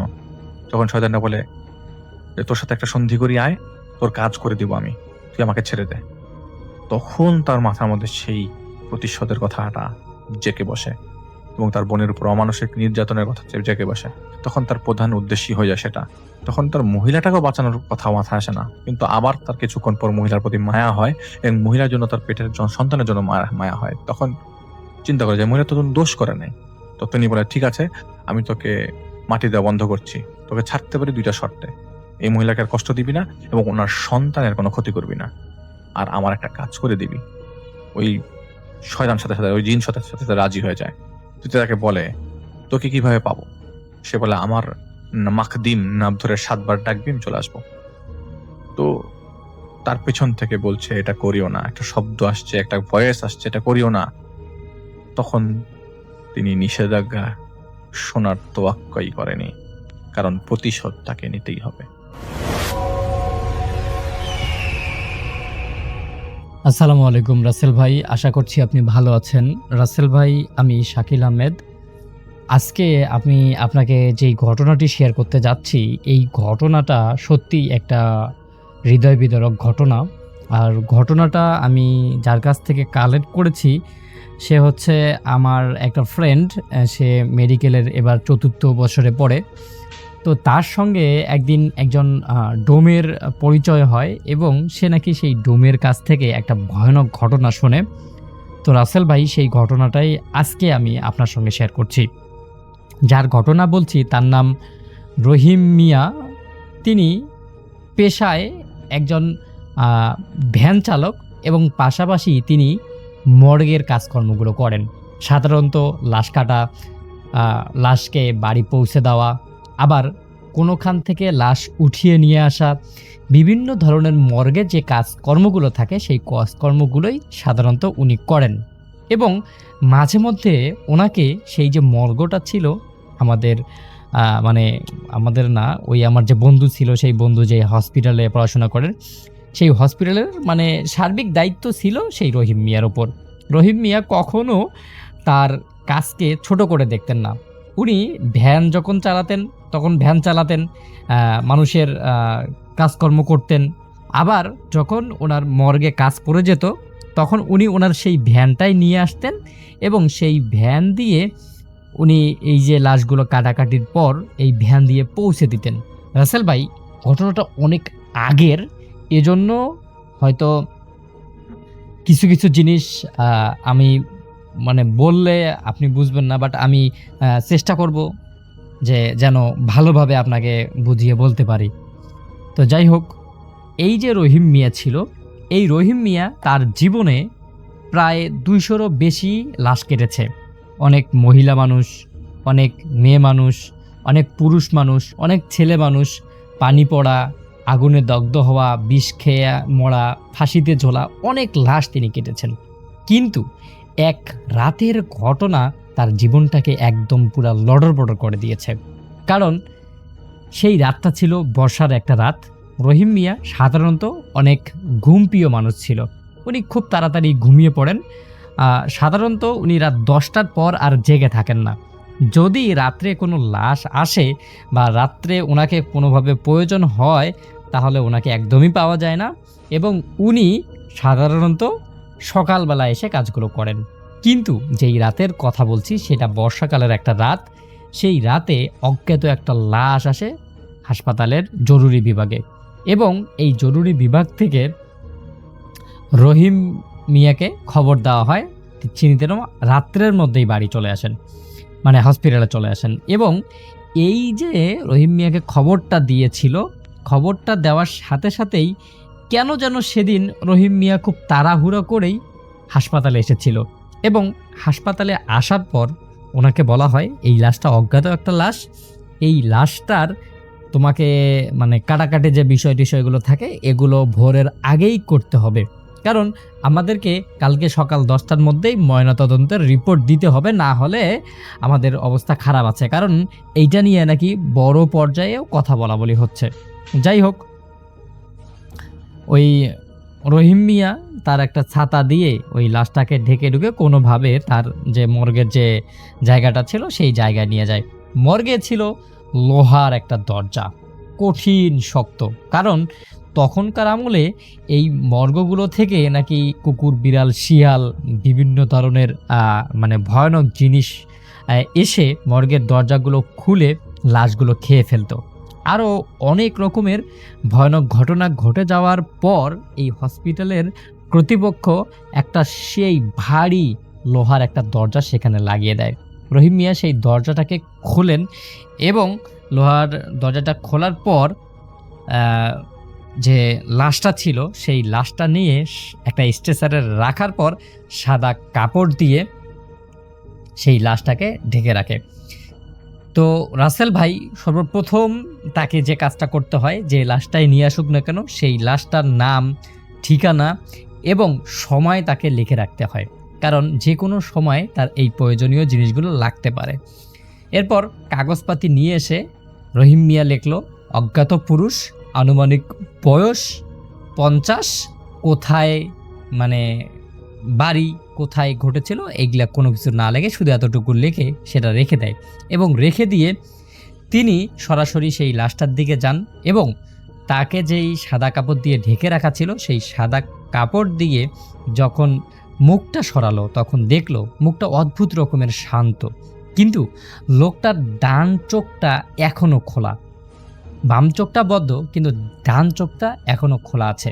রাসেল ভাই, আমরা জানি মৃত্যুর পরেও অনেক মানুষের চোখ খোলা থাকে, কিন্তু সাধারণত দুইটা চোখেই খোলা থাকে, আর এই লাশটার একটা চোখ খোলা এবং একটা চোখ বদ্ধ দেখে রহিম মিয়া একটু অবাক হলেও পরবর্তী সময়ে হাত দিয়ে তিনি সেই চোখটাও বদ্ধ করে দিল। দেওয়ার পর উনি ওনার যে দক্ষতা আছে, ওনার যে মানে যেই কৌশল আছে সেই কৌশলে তার ময়নাতদন্তের কাজ শুরু করলো। কাজ শুরু করার প্রায় 10 মিনিট পর হঠাৎ করেই রুমের ভিতর থেকে কেমন যেন একটা টকটক টকটক একটা আওয়াজ আসতে থাকলো। মনে হচ্ছে যেন শব্দটা মর্গের ভিতরের কোনো একটা ফ্রিজের ভিতর থেকে আসছে। এটা শোনার পর রহিম মিয়া বেশ খানিকটা অবাক হয়ে গেল। উনি বলল, কিরে, এই রাতের মধ্যে এসেছি বলে এরকম মাথা উলট পালট করতেছে, কি হচ্ছে না হচ্ছে কিছুই তো বুঝতেছি না, মর্গের ভিতরে আবার এরকম শব্দ। তো উনি ভাবলেন যে হয়তো উনি আজকে ঘুম ভেঙে চলে আসছেন, এই তো হয়তো ওনার মাথা টক টক টক টক করতেছে। যাই হোক, উনি এগুলা কোনো কিছুকে পাত্তা না দিয়ে উনি ওনার মতো কাজ শুরু করলেন। কিন্তু কিছুক্ষণ যাওয়ার পর আবারও সেই শব্দটা তার কানে বাজলো। এবার শব্দটা আরও জোরে, মনে হচ্ছে যেন এই মর্গের ভিতরে কোনো একটা ফ্রিজের ভেতর থেকে এই শব্দটা আসছে। ফ্রিজটা কোনটা এইটা রহিম মিয়া একদমই বুঝতে পারলো না, এবং উনি কোনো কিছু না ভেবে উনি মানে ওনার কাজেই মন দিল। কারণ রাসেল ভাই, আপনি হয়তো জানেন যে যখন কোনো ডোম লাশ কাটা শুরু করে তখন কিন্তু অন্য কিছু তাকে আর থামাতে পারে না। কারণ যদি সে সেইটার থেকে তার মানে কনসেন্ট্রেশনটা অন্যদিকে নিয়ে যায়, তাহলে এই লাশটা পরবর্তী সময় সে আর কাটতে পারবে না। তার উপর আবার তাকে সকালের আগেই রিপোর্টগুলো দিতে হবে না হবে, তো বিষয়গুলো তার কাছে খাবার লাগে। সে এগুলো কোনো কিছু না ভেবে সে তার মতো কাজ করতে লাগলো। কিন্তু আবারও সেই কোনো ফ্রিজ থেকে খুব জোরে একটা শব্দ আসলো। এবার রহিম মিয়া বেশ খানিকটা বিরক্ত হলেন এবং একটু সামনের দিকে দেখলেন। দেখে টেকে যখন আবার দেখলেন যে কিছুই নেই, এপাশ ওপাশ কিছুই নেই, আবার যখন সেই লাশটার কাছে আসলেন তখন দেখলেন সেখানে কোনো লাশই নেই, শুধু ঠান্ডা বাতাস বের হচ্ছে। মানে এমন একটা অবস্থা, মনে হচ্ছে যেন যেই ফ্রিজটা খুলেছে সেই ফ্রিজটার ভিতরে কোনো লাশই ছিল না। কিন্তু এটা তো একদম অস্বাভাবিক, কারণ সেই ফ্রিজটাতে উনি নিজেই লাশ রেখেছেন। এবং এটা দেখার পর রহিম মিয়া একদম দরজাটা বন্ধ করে ফিরে এলো। কিন্তু ফিরে এসে তিনি অনুভব করলেন তার বুকটা কেমন যেন হঠাৎ করেই ধকপক ধকপক শুরু করলো। এবং এইটা অবস্থার পর তার যে স্ট্রেচারে যেই লাশটা রাখা ছিল, সেই লাশটা মানে সে যেই দিকে রেখেছিল, মানে যেই দিকে কাত করে মানে রাখা ছিল, এই অন্য কাত হয়ে আছে। মানে রহিম মিয়া একদমই নিজের চোখে বিশ্বাস করতে পারতেছিল না যে আসলে এটা হচ্ছেটা কিভাবে। এবং এটা দেখার পর উনি বেশ খানিকটা মানে উনি ভাবলেন যে হয়তো তার মাথা ঝিম লাগছে বা তার কাজ করাটা ঠিক হচ্ছে না, এত রাত্রে ঘুম কাজা করে। কিন্তু উনি ধীরে ধীরে দেখলেন যে সেই যে লাশটা ছিল, সেই লাশটার মুখটা কেমন যেন অস্বাভাবিকভাবে নড়তে শুরু করলো। এবং এইটা দেখে সে আর কোনো কিছুই একদমই বুঝতে পারল না। আর ঠিক তখনই উনি ওনার চোখ বদ্ধ করে মানে মাথার দুই পাশে হাত দিয়ে ঠিক বসে রইলেন। আর ঠিক তখনই তার কানের কাছে একবারে কেউ যেন ফিসফিস করে বলল, আমাকে কেন কাটছিস? রহিম একদম মানে মাথা থেকে হাতটা সরাতেই উনি বুঝতে পারলেন যে ওনার সঙ্গে বা ওনার ডানের পিছনে কেউ একজন আছে। কিন্তু যখন উনি আশপাশটা ভালো করে দেখলেন যে পুরো মর্গটাই ফাঁকা। এবং এইটা দেখে উনি ভাবলেন যে হয়তো রাত্রের বেলা কাজ করতেছি, ওনাকে কোনো কিছু একটা হচ্ছে ওনার। তো উনি কোনো কিছু না ভেবে সোজা দৌড়ে মর্গের যে দরজাটা ছিল লোহার দরজা, সেই লোহার দরজাটার কাছে গেলেন। কিন্তু উনি কাছে গিয়ে দেখছেন যে ওনার যে দরজার যে হাতলটা আছে সেই হাতলটা ধরে টান দিচ্ছেন, কিন্তু কোনোভাবেই সেই হাতল দিয়ে দরজাটা উনি খুলতে পারছেন না। আর ঠিক তখনই এই মানে ওনার পিছন থেকে মর্গের ভিতর থেকে একটা খসখস শব্দ আসছে। শব্দটা ঠিক এরকম, স্ট্রেচারটা যে ছিল সেই স্ট্রেচারটা যেন মেজের উপর দিয়ে তার দিকে এগিয়ে আসলো।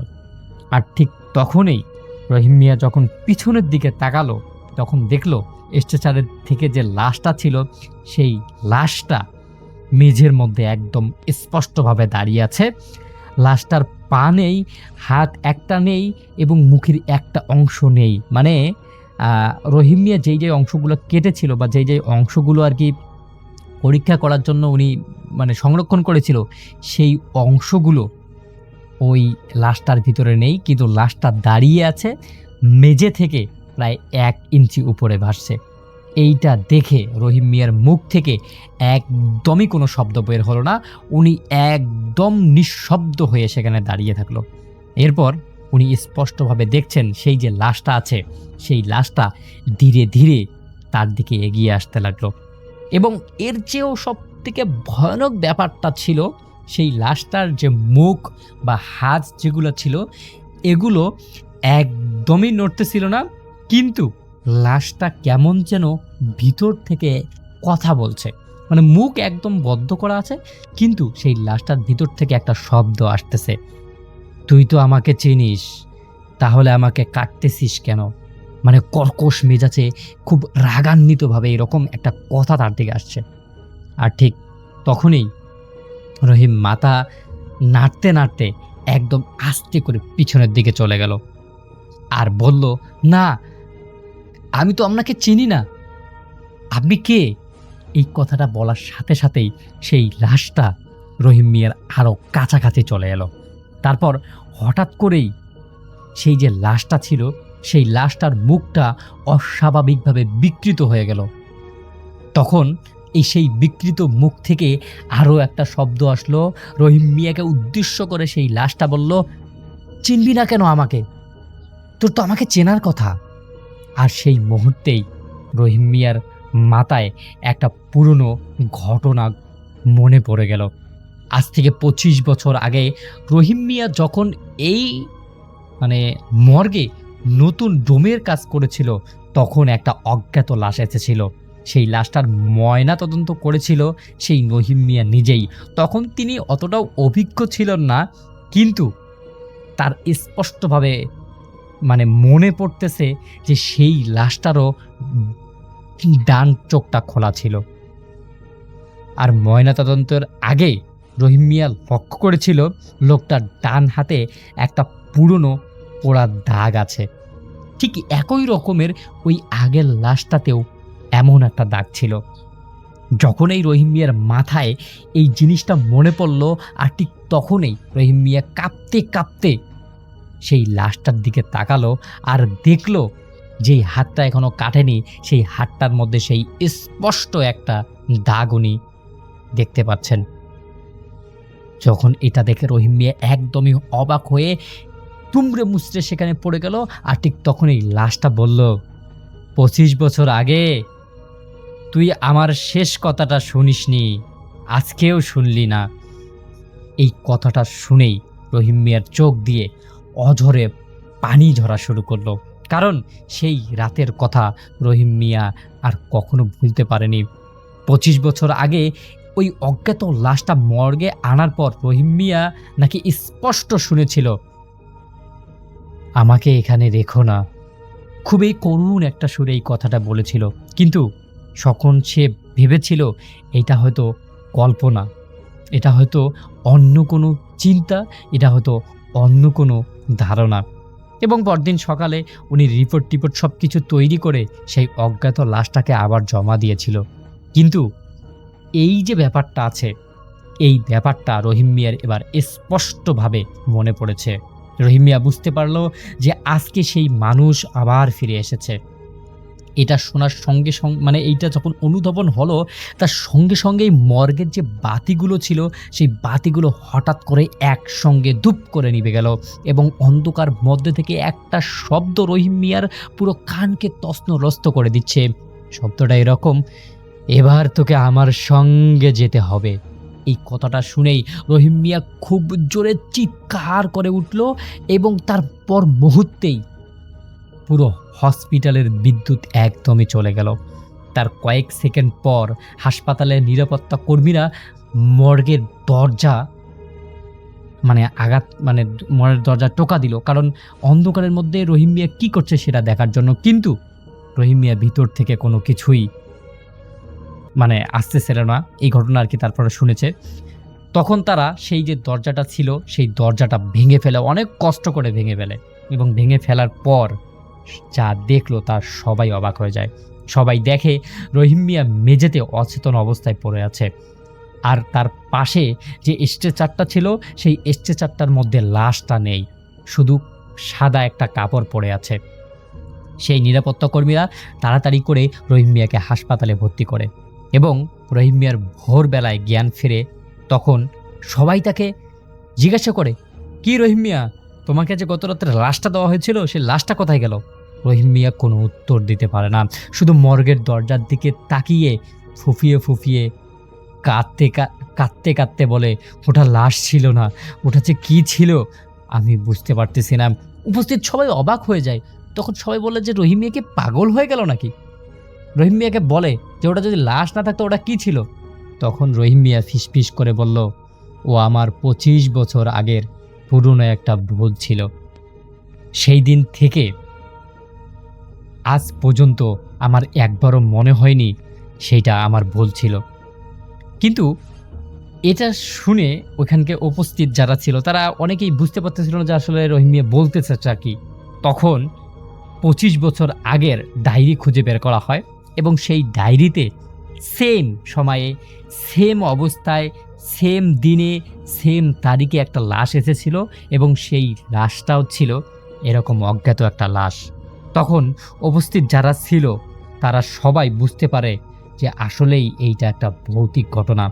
তারপরে রহিম মিয়াকে সবাই বলে যে আসলে তুমি যেটা করেছো সেটা আমরা জানি না তুমি কি করেছো, তবে আমাদের মনে হয় তোমাকে অনুতপ্ত হওয়া উচিত এবং সেই লাশটার বিষয়ে তোমার একটু সচেতন হওয়া উচিত আর কি। তখন রহিম মিয়া সাথে সাথেই সেইখানকার সর্বপ্রথম চাকরিটা বাদ দেয় এবং তিনি সেই হাসপাতালে, আসলে উনি হাসপাতাল ছাড়া তো ওনার অন্য কোনো কাজ উনি পান না, তখন উনি আর কি ওয়ার্ড বয় হিসেবে কাজ করেন। কিন্তু পরবর্তী সময় উনি একজন হুজুরের কাছে গিয়েছিল এবং হুজুরের কাছে সম্পূর্ণ ঘটনাটা বলার পর হুজুর ওনাকে বলেন যে আচ্ছা তুমি যেটা করেছো সেটা তো যা করেছো করছোই, তো এখন তুমি সেই যে অজ্ঞাত লোকটা ছিল সেই অজ্ঞাত লোকটার নামে কিছু দান করে দাও আল্লাহ রাস্তায়, হয়তো তিনি তোমাকে মাফ করে দিবেন। তখন রহিম মিয়া তার যতটুকু জমানো উপার্জন ছিল তার মধ্যে থেকে কয়েকজন মাদ্রাসার হুজুরকে খাওয়ান এবং বেশ কিছু অর্থ সম্পদও মাদ্রাসা মসজিদে দান করেন এবং পরবর্তী সময় থেকে তার সঙ্গে কোনো ঘটনা ঘটেনি। এখন উনি সেই সেম হসপিটালেরই একজন ওয়ার্ড বয় হিসেবে কাজ করছেন ডে শিফটে। তো রাসেল ভাই, এইটাই ছিল একটা ঘটনাটা আমি আমার একটা ডাক্তার বন্ধুর কাছ থেকে শুনেছিলাম। তো অজ্ঞাত কিছু কারণে আমি আসলে তাদের পরিচয় দিতে পারতেছি না। যদি ঘটনাটা ভালো লাগে তাহলে অবশ্যই ঘটনাটা শেয়ার করবেন।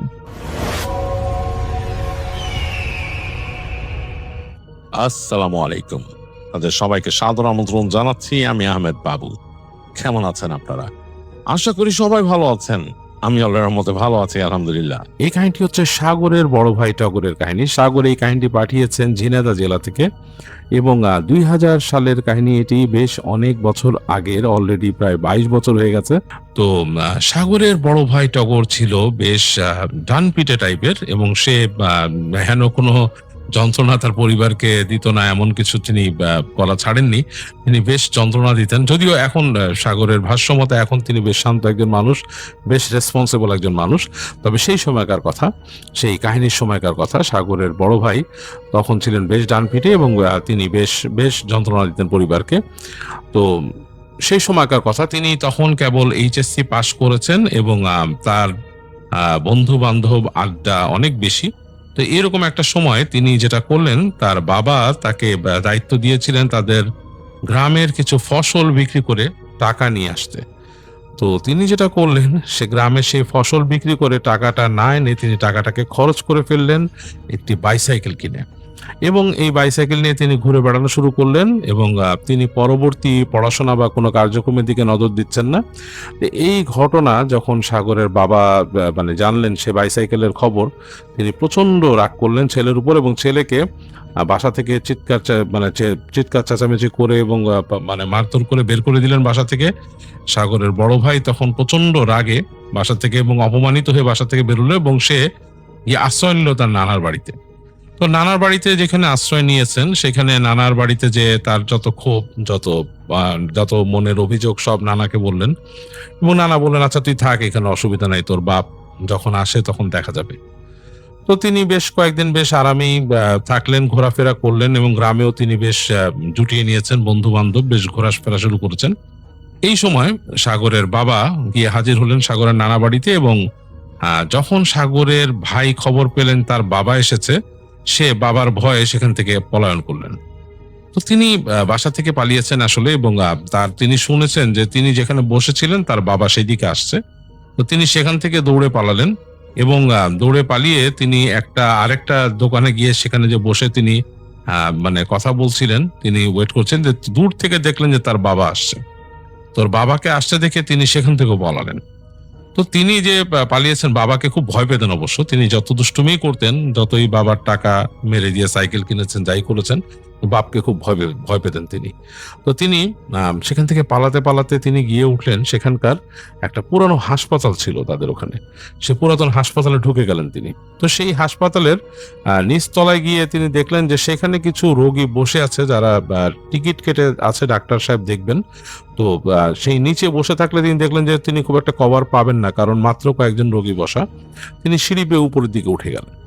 তো দ্বিতীয় তলায় যখন তিনি উঠেছেন, দ্বিতীয় তলায় উঠে দেখলেন বেশ কোয়াইট, এবং তিনি করিডোর ধরে হেঁটে চলে গেলেন সামনে।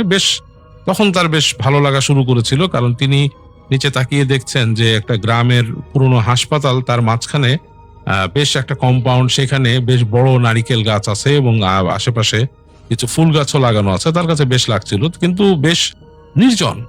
সেখানে অনেক কামরা তিনি দেখলেন জানালা দিয়ে, যে পুরনো বেড, হাসপাতালে পুরনো বেড পড়ে আছে। সেই বেডগুলো আসলে মানে কোনো রক্ষণাবেক্ষণ নেই, কিছু নেই, পড়ে আছে টাল দিয়ে। তো সেগুলো দেখে তিনি বেশ আফসোস করলেন যে এগুলো যদি আসলে অ্যাক্টিভ থাকতো। তো হেঁটে যেতে যেতে তিনি কর্নারের দিকে চলে গেলেন। তো দেখলেন যে একটা খোলা রুম, সেই রুমের দরজা খোলা, সেখান দিয়ে ঢুকলেন। এই সময় তিনি যখন সেখানে ঢুকছেন, তখন তিনি সিঁড়ি ঘরের গোড়ায় শব্দ শুনতে পেলেন যে তা মানে কিছু লোক কথা বলছে, হয়তো সেখানকার কোনো গার্ড আর তার বাবা, এরকম তার বাবার গলায় তার মনে হলো। তো তিনি এই কণ্ঠ শুনে তিনি আরো ভয় পেয়ে গেলেন। তিনি দ্রুত সেই রুমে ঢুকে গেলেন। তো ঢুকে তিনি দেখলেন যে সেই রুমে ঢোকার দরজার মধ্যে একটা বড় দরজা আছে। তিনি কিন্তু শুনছেন যে সে কণ্ঠ এগিয়ে আসছে তাদের কাছাকাছি, ওই গার্ডের কণ্ঠের সাথে তার বাবার কণ্ঠ। তো তিনি সেই বড় দরজা খুলে ভিতরে ঢুকে গেলেন। বড় দরজাগুলো বেশ অন্ধকার একটা রুম, এবং তিনি দরজার ভিতরে ঢুকে তিনি চুপচাপ শব্দ না করে বসে আছেন। এখান থেকে কিছু দেখা যাচ্ছে না, কিন্তু ওই পাশে শব্দ শোনা যাচ্ছে কথার, এবং তিনি মনে হচ্ছে যে তার বাবার গলায় শুনলেন। সেখানে অনেকক্ষণ কথাবার্তা হলো, তারপরে সেখান থেকে আর নাই, মানে আর কোনো শব্দ নাই, চুপচাপ হয়ে গেছে। তো তিনি একটু মানে মানে স্বস্তির নিঃশ্বাস ফেললেন যে এখন মনে হয় চলে গেছে। তো এই চিন্তা করে তিনি হেঁটে মানে ঘরের মধ্যে একটু দেখলেন যে এই ঘরটা বেশ অন্ধকার। একটা জানালা আছে, এক পাশে একটা ছোট্ট জানালা আছে, সেই জানালা দিয়ে আলো আসছে ঘরের ভেতরে। এবং তিনি তাকিয়ে দেখলেন যে ঘরের এক পাশে একটা টেবিল রাখা, বেশ লম্বাটে একটা টেবিল, এবং দেখে মনে হচ্ছে যে রোগী শুয়ে, যে রোগীকে যে মানে চেক আপ করে সেরকম, মানে ডাক্তার অনেক সময় শুয়ে চেক করতে বলে, সেরকম একটা টেবিল সেখানে কর্নারের মধ্যে রাখা যায়। তো তিনি সেখানে উঠে বসলেন। উঠে বসে তিনি আরাম করে পা ঝুলিয়ে বসে চিন্তা করছেন যে আব্বা কি বাইরে দাঁড়ায় আছে, আব্বা নিশ্চয় উপর উঠে আসছে আমাকে উঠতে দেখে। তা আব্বার মনে হয় মানে এখন প্ল্যান করতেছে, যে মনে হয় বুঝতে পারছে যে আমি এখানে কোথাও আসি। তো নিশ্চয়ই আব্বা এখানে, তার বাবা তার সাথে এরকম চালাকি আগেও করতো বাড়িতে, যে চুপচাপ করে থাকতো, তিনি লুকালে বেরোলেই ধরে ফেলতেন তাকে। তো তিনি মনে করতেছেন যে এখনো মনে হয় আব্বা এখানে কোথাও আছে, মনে হয় আমি বেরোলে আমাকে ধরবে। তো তার থেকে আমি কিছুক্ষণ বসেই থাকি, তারপরে দেখি কি হয়। তো বেশ কিছুক্ষণ তিনি বসে থাকতে থাকতে একসময় তার বোরিং লাগা শুরু করলো, এবং ভেতরে বেশ ভ্যাপসা একটা গন্ধ, এবং তিনি মানে তার কাছে অস্বস্তি লাগছে। তো তিনি আস্তে করে সেই জানালাটা খোলার চেষ্টা করলেন, যে জানালাটা লাগানো ছিল, সেই জানলার শাঁসি ধরে টেনে টেনে তিনি জানালাটা খুলে দিলেন। ক্যাচ করে খুলেছে, এবং তখন কিছুক্ষণ চুপ করে থাকলেন এই ক্যাচ শব্দ আবার কেউ আসে কিনা। দেখলো কেউ নাই। তো একটু বাতাস ঢুকলো, তিনি আবার এসে সেই বেডটার উপরে বসলেন। বসে একসময় তিনি শুয়েই পড়লেন সেখানে। শুয়ে পড়ে তিনি কিন্তু মানে চিন্তা করছেন যে আমি এখানে শুয়ে আছি, কেমন লাগছে, বেশ লাগছে, ওই জানলা দিয়ে হালকা বাতাস আসছে। এক সময় তার চোখ লেগে এলো, এবং চোখ লেগে এলো যখন, তখন তিনি কিন্তু মানে বেশ ঘুমিয়ে গেছেন, প্রায় মানে তন্দ্রা মতো এসে ঘুম হয়ে গেছে। তো যখন হঠাৎ করে তার একটা শব্দ হলো, কুটখাট শব্দে তার ঘুম ভাঙলো।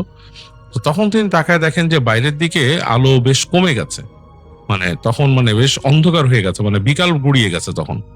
তিনি মানে ধর্মড় করে উঠে বসবেন এরকম একটা অবস্থা। তো ধর্মড় করে উঠে বসে তিনি মানে চিন্তা করছেন যে মানে কি হলো, আমি এখানে এতক্ষণ ধরে আছি, মনে হলো যে আমি এখানে এসে লুকিয়েছিলাম।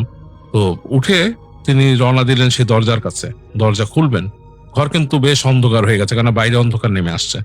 তো দরজা ধরে যখন তিনি টানলেন, দেখলেন দরজা আর নড়ছে না, দরজাটা শক্ত হয়ে এঁটে আছে। অনেকক্ষণ চেষ্টা করলেন, তিনি ঘাম ঝরিয়ে ফেললেন দরজা খোলার, দেখলেন যে দরজা আর খুলেন। তো এরকম যখন অবস্থা, এদিকে কিন্তু বাইরে অন্ধকার নেমে আসছে। অন্ধকার নেমে আসছে মানে বেশ অন্ধকার, মানে তখন অলরেডি মানে সন্ধ্যা গড়িয়ে গেছে। তো হঠাৎ করে তিনি পেছনে তাকালেন, তাকিয়ে তার মনে হলো যে তার রুমের ভেতরে অন্য কোনো একজন মানুষ বা অন্য কোনো কিছুর উপস্থিতি আছে। এটা যখন তার মনে হলো তখন তিনি কিন্তু বেশ ভয় পেয়ে গেছেন। তিনি পেছনে তাকাতেও ভয় পাচ্ছেন যে পেছনে আসলে তাকালে তিনি কি দেখবেন এইটাও তিনি চিন্তা করছেন যে পেছনে তাকিয়ে যদি হঠাৎ করে এমন কিছু দেখে ফেলি যে ভয়ের কিছু, তো এরকম মনে হচ্ছে তার কাছে, কারণ অন্ধকার হয়ে গেছে, দেখাও যাচ্ছে না রুমের ভিতরে। তো তিনি এক সময় মনে হলো যে তার কাছে যে পেছনে ঘর ঘর করে কোনো শব্দ হচ্ছে, লাইক নিঃশ্বাস যদি কেউ ফেলে, জোরে জোরে নিঃশ্বাস ফেলে সেরকম একটা শব্দ হচ্ছে। তো তিনি আসলে ভয়ে আর কিছু করতে পারলেন না। তিনি তার ভয়টা আর কিউরিয়াসিটিটার দুইটার প্রতিযোগিতা, তার কিউরিয়াসিটি জিতে গেল। তিনি পিছন ফিরে তিনি দেখেন বেশ অন্ধকার কোণে, সেই ঘরের যে যেখান থেকে জানালার আলো একটু আসছে, জানালা দিয়ে তো আকাশের আলো আসে, সেইখানে না, সেই অন্ধকারটা, সেই আলোটা যেখানে শেষ হয়ে গেছে সেইখানে মনে হচ্ছে কিছু একটা দাঁড়িয়ে আছে, এবং সেটা একটা মানুষের শেপ, লম্বাটে টাইপের একটা মানুষের শেপ, মনে হচ্ছে একটা মানুষই দাঁড়িয়ে আছে এবং ঘর ঘর করছে। একবার তাকে ফিসফিস করে বলল যে, আমাকে যেই বিছানায় কাটা হয়েছে সেখানে তুই শুলি কেন? এটা যখন তিনি শুনছে তার মাথার মধ্যে ঝিমঝিম করে উঠলো। তিনি আর কিছু মনে করতে পারলেন না, সেই ধর্মর করে পড়ে গেলেন সেখানে। যাই হোক, তিনি কতক্ষণ সেখানে ছিলেন তার আসলে খেয়াল নেই। তার যখন হুঁশ ফিরল তখন কিন্তু আজান দিচ্ছে চারিপাশে, এবং আজানের শব্দে তার হুঁশ ফিরল। তখনও অন্ধকার, চারিদিক রাত, এবং তিনি উঠে তাকিয়ে তিনি চিন্তা করছেন তিনি কোথায় আছেন। এক সেকেন্ডে তিনি আসলে বুঝতে পারলেন না। তার পরবর্তীতে তার মনে পড়লো পুরো জিনিসটা, যে আসলে তিনি কোথায় আছেন। তিনি আবার উঠলেন, উঠে তিনি দরজা খোলার চেষ্টা করলেন। এইবার দরজাটা খুলে গেল সামনে।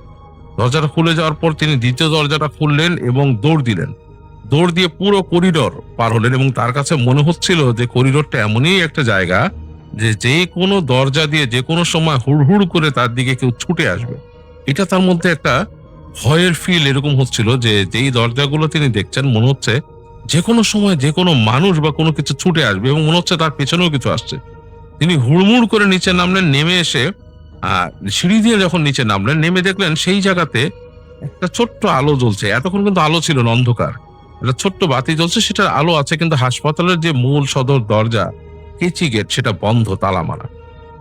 তিনি প্রচন্ড রকমের ভয়ে তিনি থাকতেই পারলেন না, তার ভয় একদম জান বেরিয়ে গেল।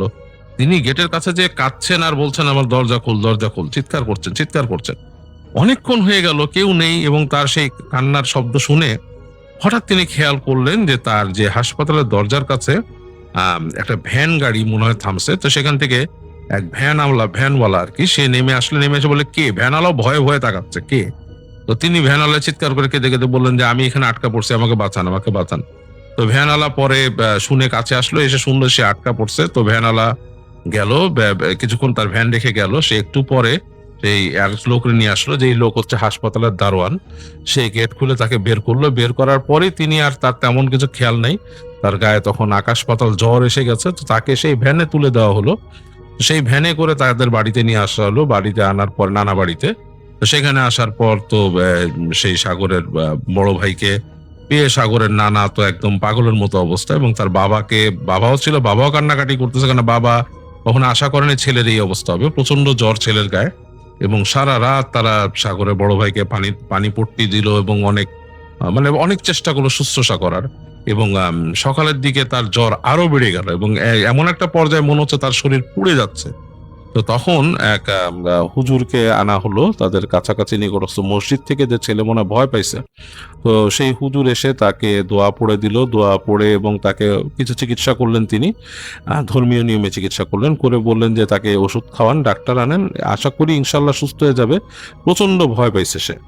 তো যাই হোক, পরবর্তীতে সাগরের ভাইয়ের টগরের যখন হুঁশ আসে তখন তার জ্বর নেমে গেছে, এবং তার কাছে জিজ্ঞেস করা হলে সে পুরো ঘটনাটা পরিবারকে বলে তার সাথে কি ঘটছিল। এবং সেই হাসপাতালে পরে খবর নিয়ে জানা যায় যে সেই যে রুমটাতে ছিল সেটা হচ্ছে তাদের ওই হাসপাতালের পুরনো একটা পরিত্যক্ত ডোম ঘর। সেখানে তার পাশেই হচ্ছে মর্গ, এবং সেই মর্গের থেকে যখন কোনো অটোপসির ব্যাপার আসতো, ডোম সেই রুমের মধ্যে সেই অটোপসিগুলো করতো। আর তিনি টগর যে সেই বিছানার মধ্যেই আসলে শুয়েছিল, পলাইছিল এবং সে শুয়েছিল। তো এইটাতেই আসলে তার মধ্যে এই ভয়টা ঢুকছে এবং সেই হুজুর বলে যে না, তাকে কিছু ধরেনি, হয়তো ভয় দেখাইছে, কোনো দুষ্ট জিন ছিল সেখানে, ভয় দেখাইছে জন্য ভয় পাইছে। তো সাগরের বড় ভাই টগর তখন প্রচন্ড রকমের ভয় পেয়ে তার জীবনে সেটা একটা শকিং সিচুয়েশন সৃষ্টি হয় এবং পরবর্তীতে কিন্তু তিনি বেশ ভদ্র হয়ে যান। তিনি মানে দুষ্টমি প্রায় কমিয়ে দেন এবং তখন থেকেই তিনি মোটামুটি ধর্মকর্মর দিকে ঝুঁকে যান আর আস্তে আস্তে তার জীবনে অনেক পরিবর্তন আসে। তো এই ছিল সাগরের পাঠানো কাহিনী। প্রিয় লিসেনার্স, এখন যে ঘটনাটি আমি আপনাদের সাথে শেয়ার করতে যাচ্ছি, এই ঘটনাটি আমাদেরকে রাজশাহী থেকে পাঠিয়েছেন শাহরিয়া। আর এখন যে ঘটনাটি আমি শেয়ার করতে যাচ্ছি, এই ঘটনাটি মূলত ওনার বাসার যে পাশের বাসা, এই পাশের বাসার প্রতিবেশী এক আপু, তার নাম হচ্ছে রিফা, তার সাথে ঘটেছিল। আর এই রিফা আপুর কাছে এই শাহরিয়া ভাই উনি প্রাইভেট পড়তেন। আর ঘটনাটি 2017 সালের দিকে রিফা আপুর সাথে ঘটেছিল। তিনি তখন রাজশাহীর কোনো এক কোচিং সেন্টারে শিক্ষকতার পেশায় নিযুক্ত ছিলেন। তো কোচিং সেন্টারে তাকে প্রতিদিন দুপুর 1টার দিকে যেতে হতো, বিভিন্ন ক্লাস নিয়ে তাকে রাত 8টার দিকে বাসায় ফিরতে হতো। প্রতিদিন তিনি এভাবে যেতেন আর আসতেন, কোনো সমস্যা হতো না। তার বাসা থেকে ওই কোচিং সেন্টারের দূরত্ব ছিল 7 থেকে 8 কিলোমিটার। তিনি অটোতেই যাতায়াত করতেন।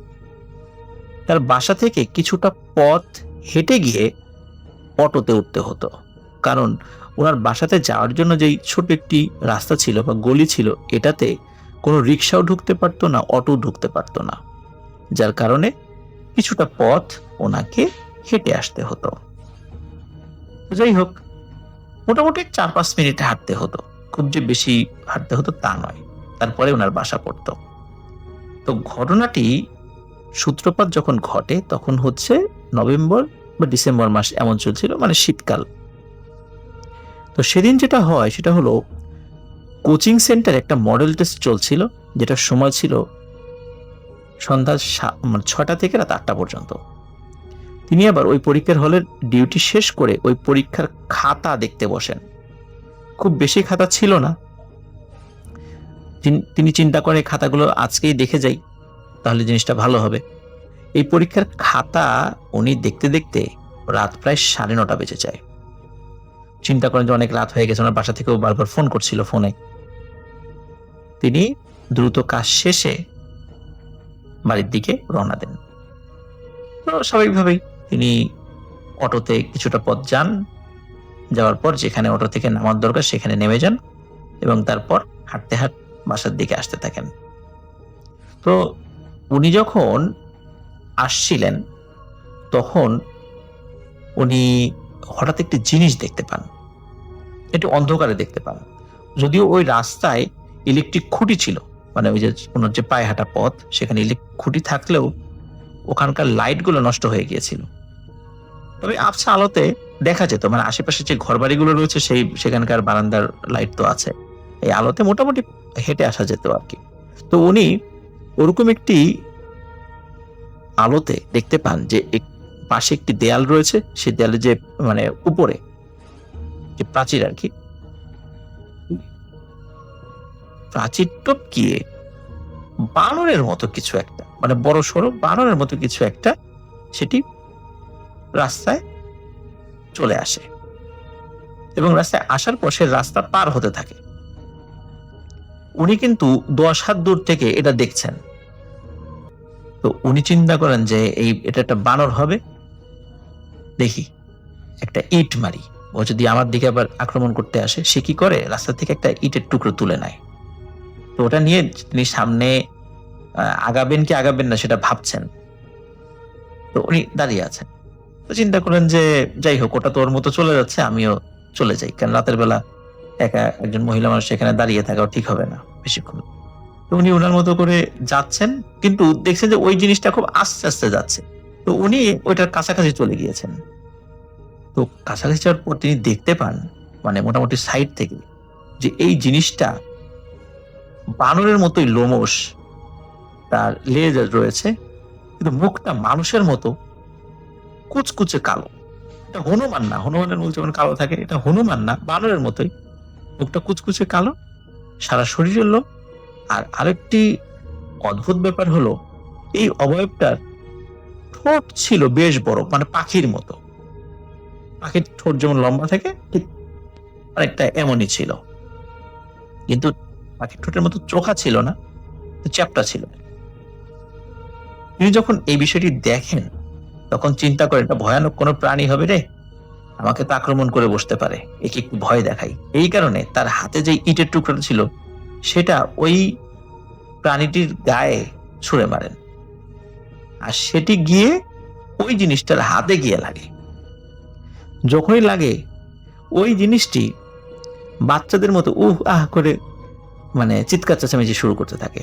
যেমন বাচ্চাদেরকে কেউ যদি আঘাত করে তখন তারা যেভাবে শব্দ করে, যেভাবে আর্তনাদ করে, ঠিক সেভাবে ওই জিনিসটি মানুষের মতো করে আওয়াজ করে, এবং করার পর সে আবারও যে দিক দিয়ে এসেছিল দেয়াল টপকিয়ে সেদিক দিয়ে চলে যায়।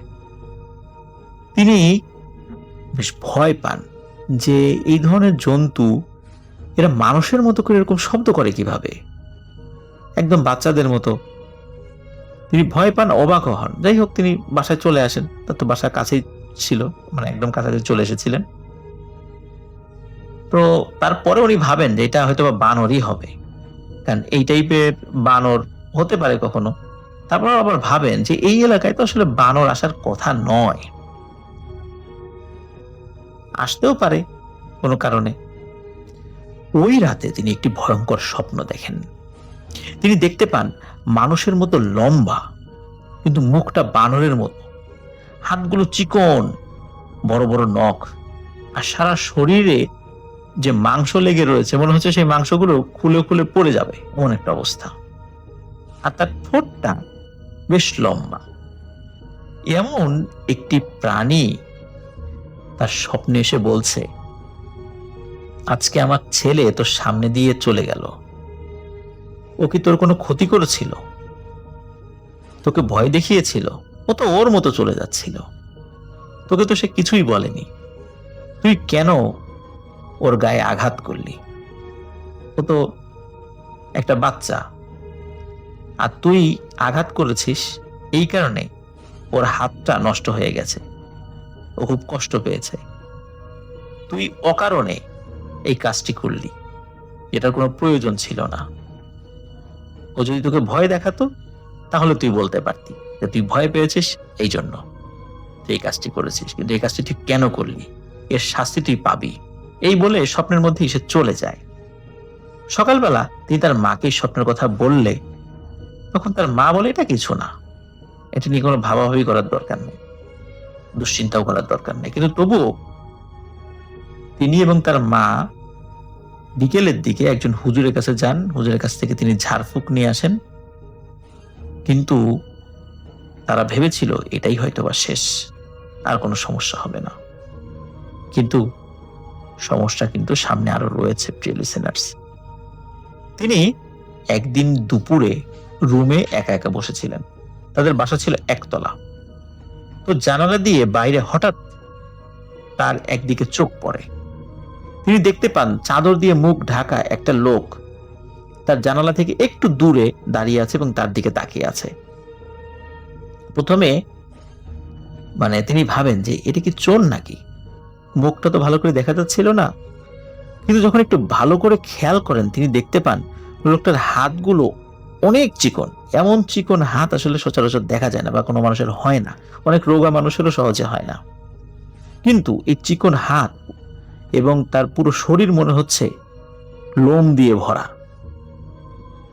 যদিও তিনি সেটার মুখ ভালো করে দেখতে পাননি, তবুও স্বপ্নের মধ্যে দেখা ওই অবয়বটির সাথে এর একটি মিল খুঁজে পান। তিনি তখন জোরে চিৎকার করে তার মাকে ডাকেন। তার মা তখনই চলে আসে, মানে কাছাকাছি ছিল।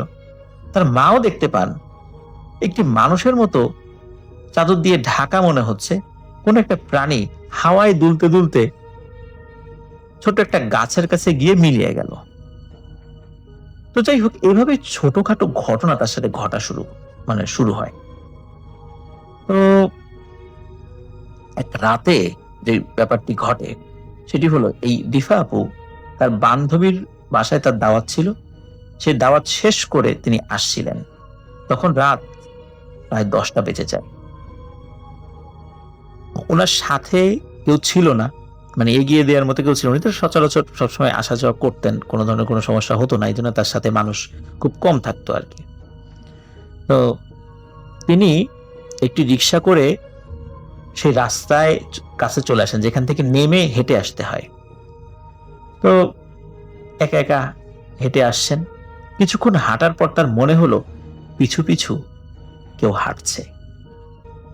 তিনি হঠাৎ করে পিছনে ঘুরে তাকান। তিনি যেটা দেখতে পান, তিনি সেটা দেখার জন্য মোটেও প্রস্তুত ছিলেন না। তিনি দেখেন সেই অশরীরী বলা ভুল হবে, মানে সেই অবয়বটি তার পেছনে দাঁড়িয়ে আছে।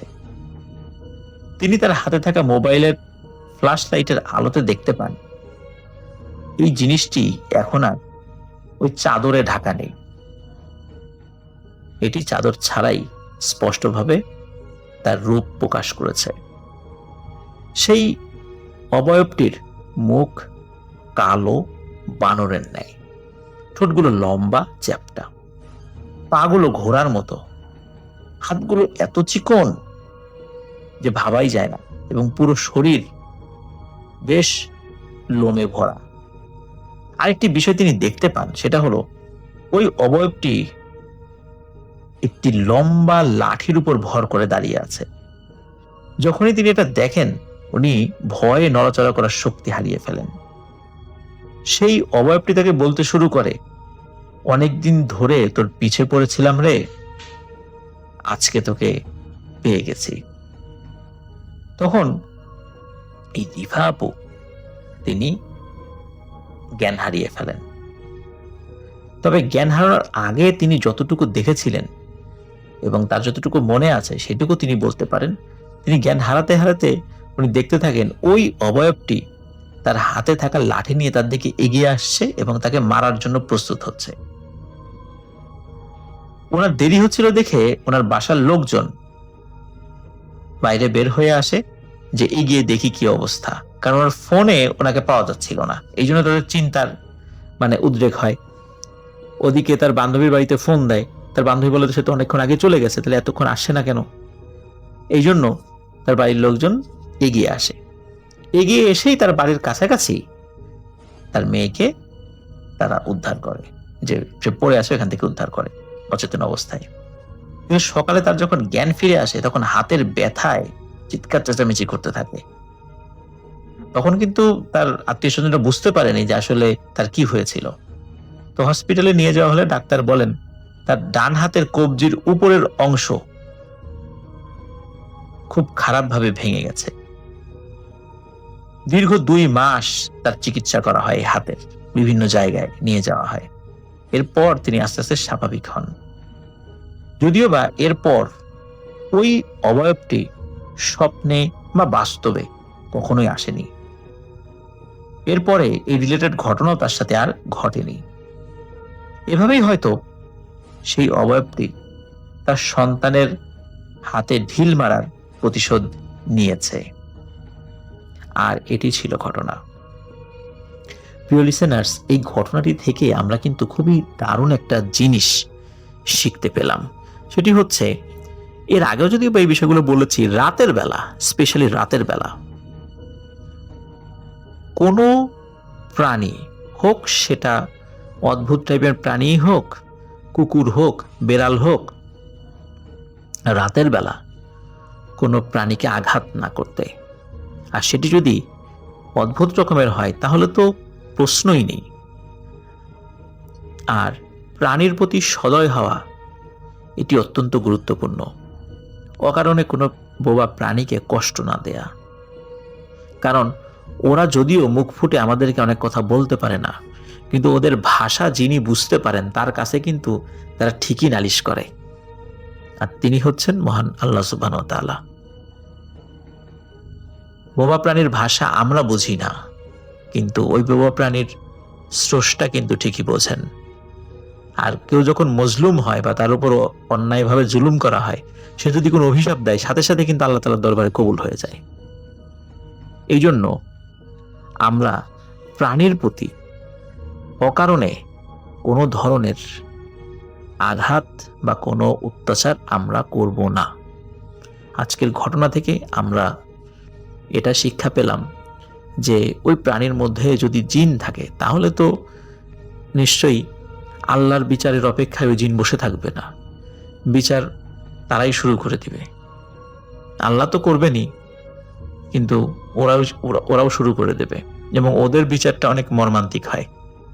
হয়তোবা রিফাপুর ভাগ্য ভালো যে এই ঘটনার পরে তার সাথে কোনো ঘটনা ঘটেনি, কিন্তু আমরা দেখতে পাই যে ছোট্ট একটি ব্যাপারের কারণে সারা জীবনের জন্য কোনো মানুষ একদম শেষ হয়ে যায়, মানে একদম তার ক্যারিয়ার শেষ হয়ে যায়, বংশ পরম্পরায় সমস্যা চলতেই থাকে।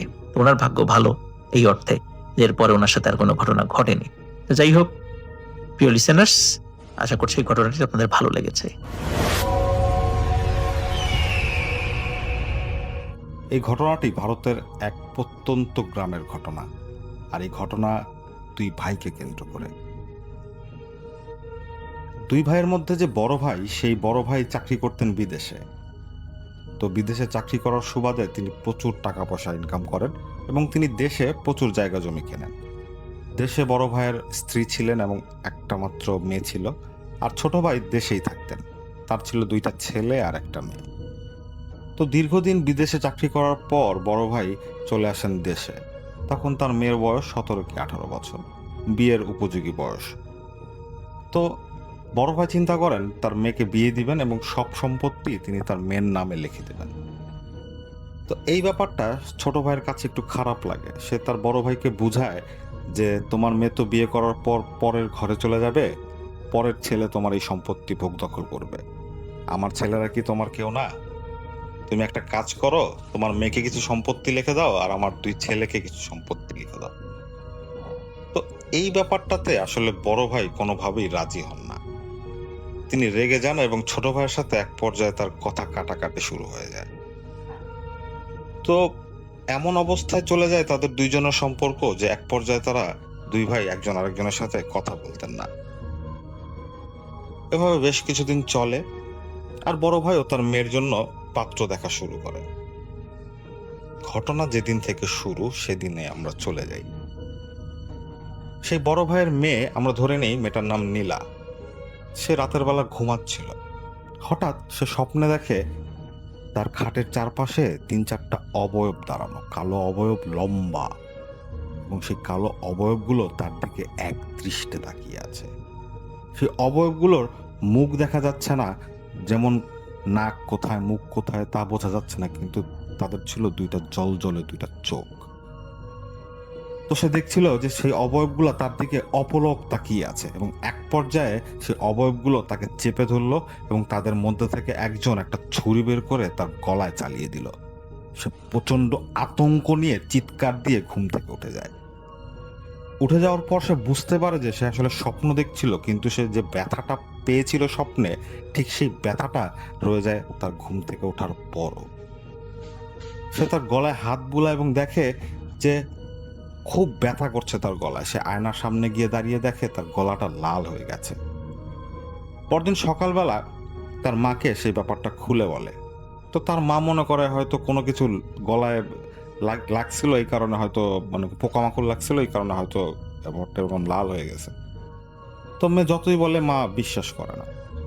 পরদিন রাতের বেলা নীলা যখন আবার ঘুমাচ্ছিল, তখন সে আবার স্বপ্নে দেখতে পায় সেই 4-5টা কালো অবয়ব তাকে ঘিরে আবারও দাঁড়িয়ে আছে। এবার তারা আরো বেশি হিংস্র।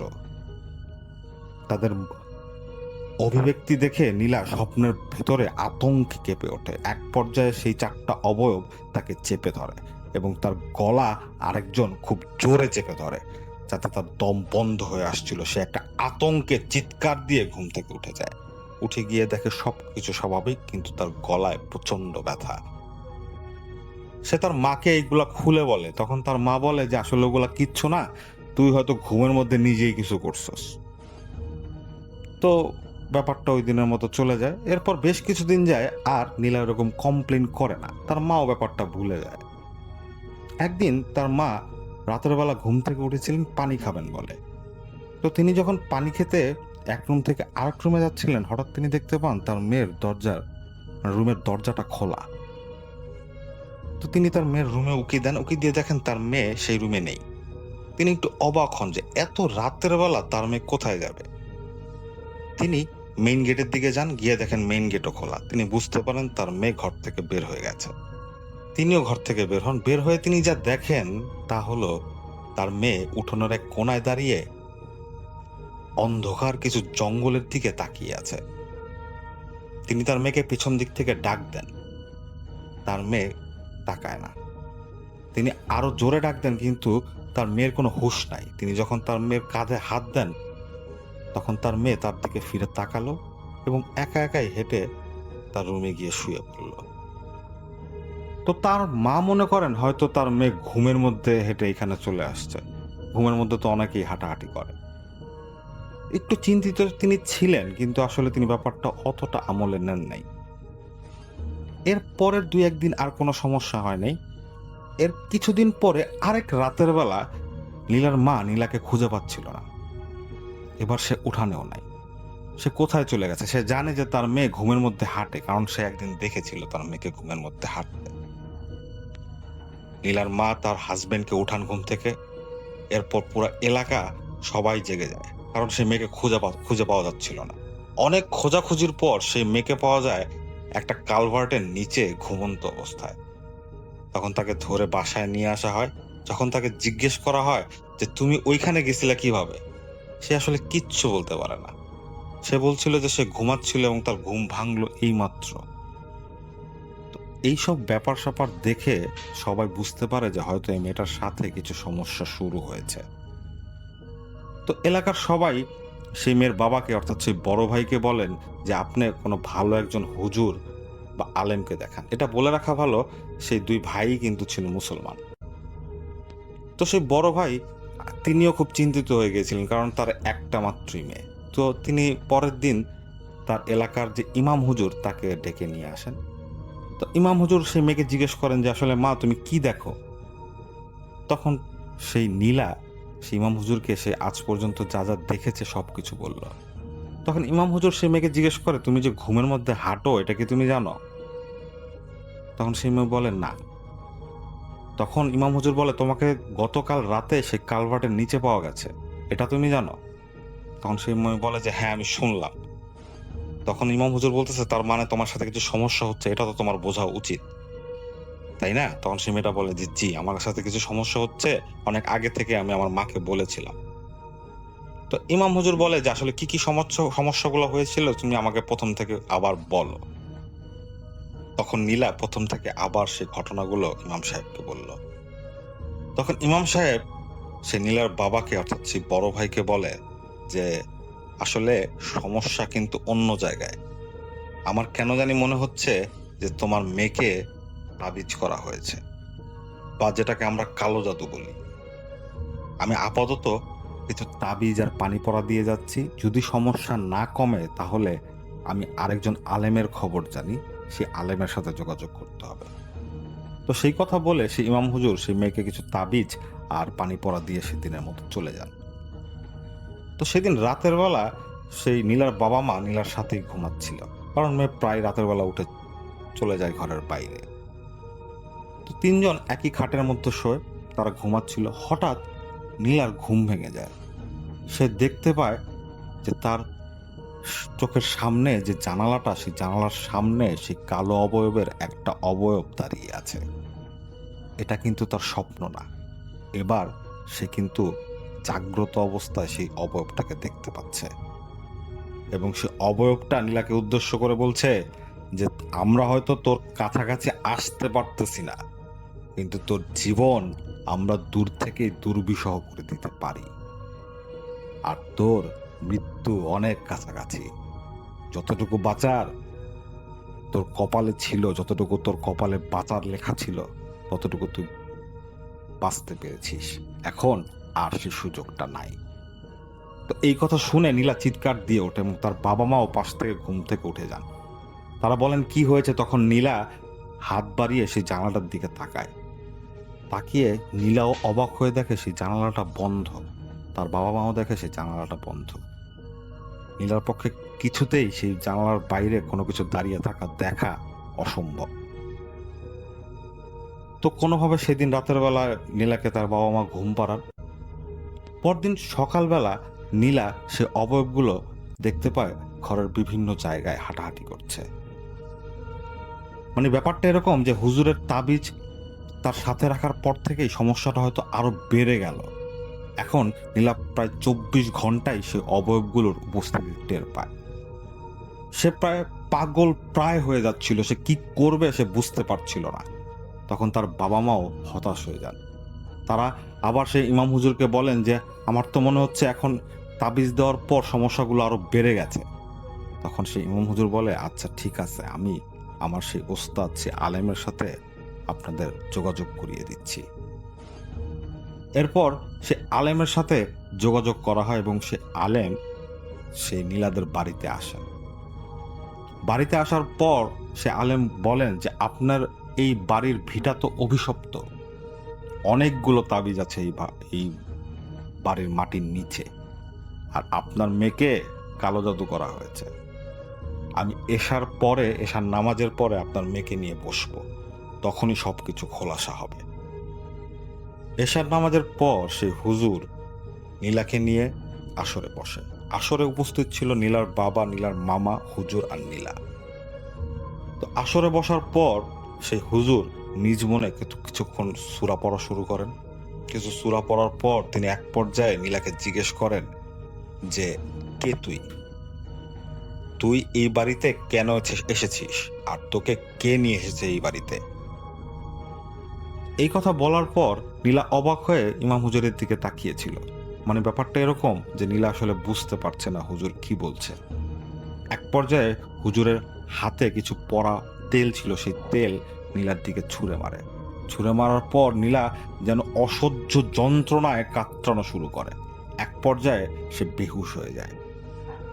তখন নীলার বাবা হুজুরকে বলেন, হুজুর আমার মেয়ে তো বেহুশ হয়ে গেল। তখন হুজুর বলেন যে বেহুশ ও হওয়ার কারণেই এখন এই এন্টিটিটা আসবে। হঠাৎ নীলা শোয়া থেকে উঠে বসলো, তার চোখ বন্ধ এবং মাথাটা হালকা নিচুর দিকে ঝুঁকে সে বসে থাকলো। তখন সে হুজুর জিজ্ঞেস করলো, তুই কি এসেছিস? তখন হঠাৎ কে জানি বলে উঠলো, হ্যাঁ আমি এসেছি।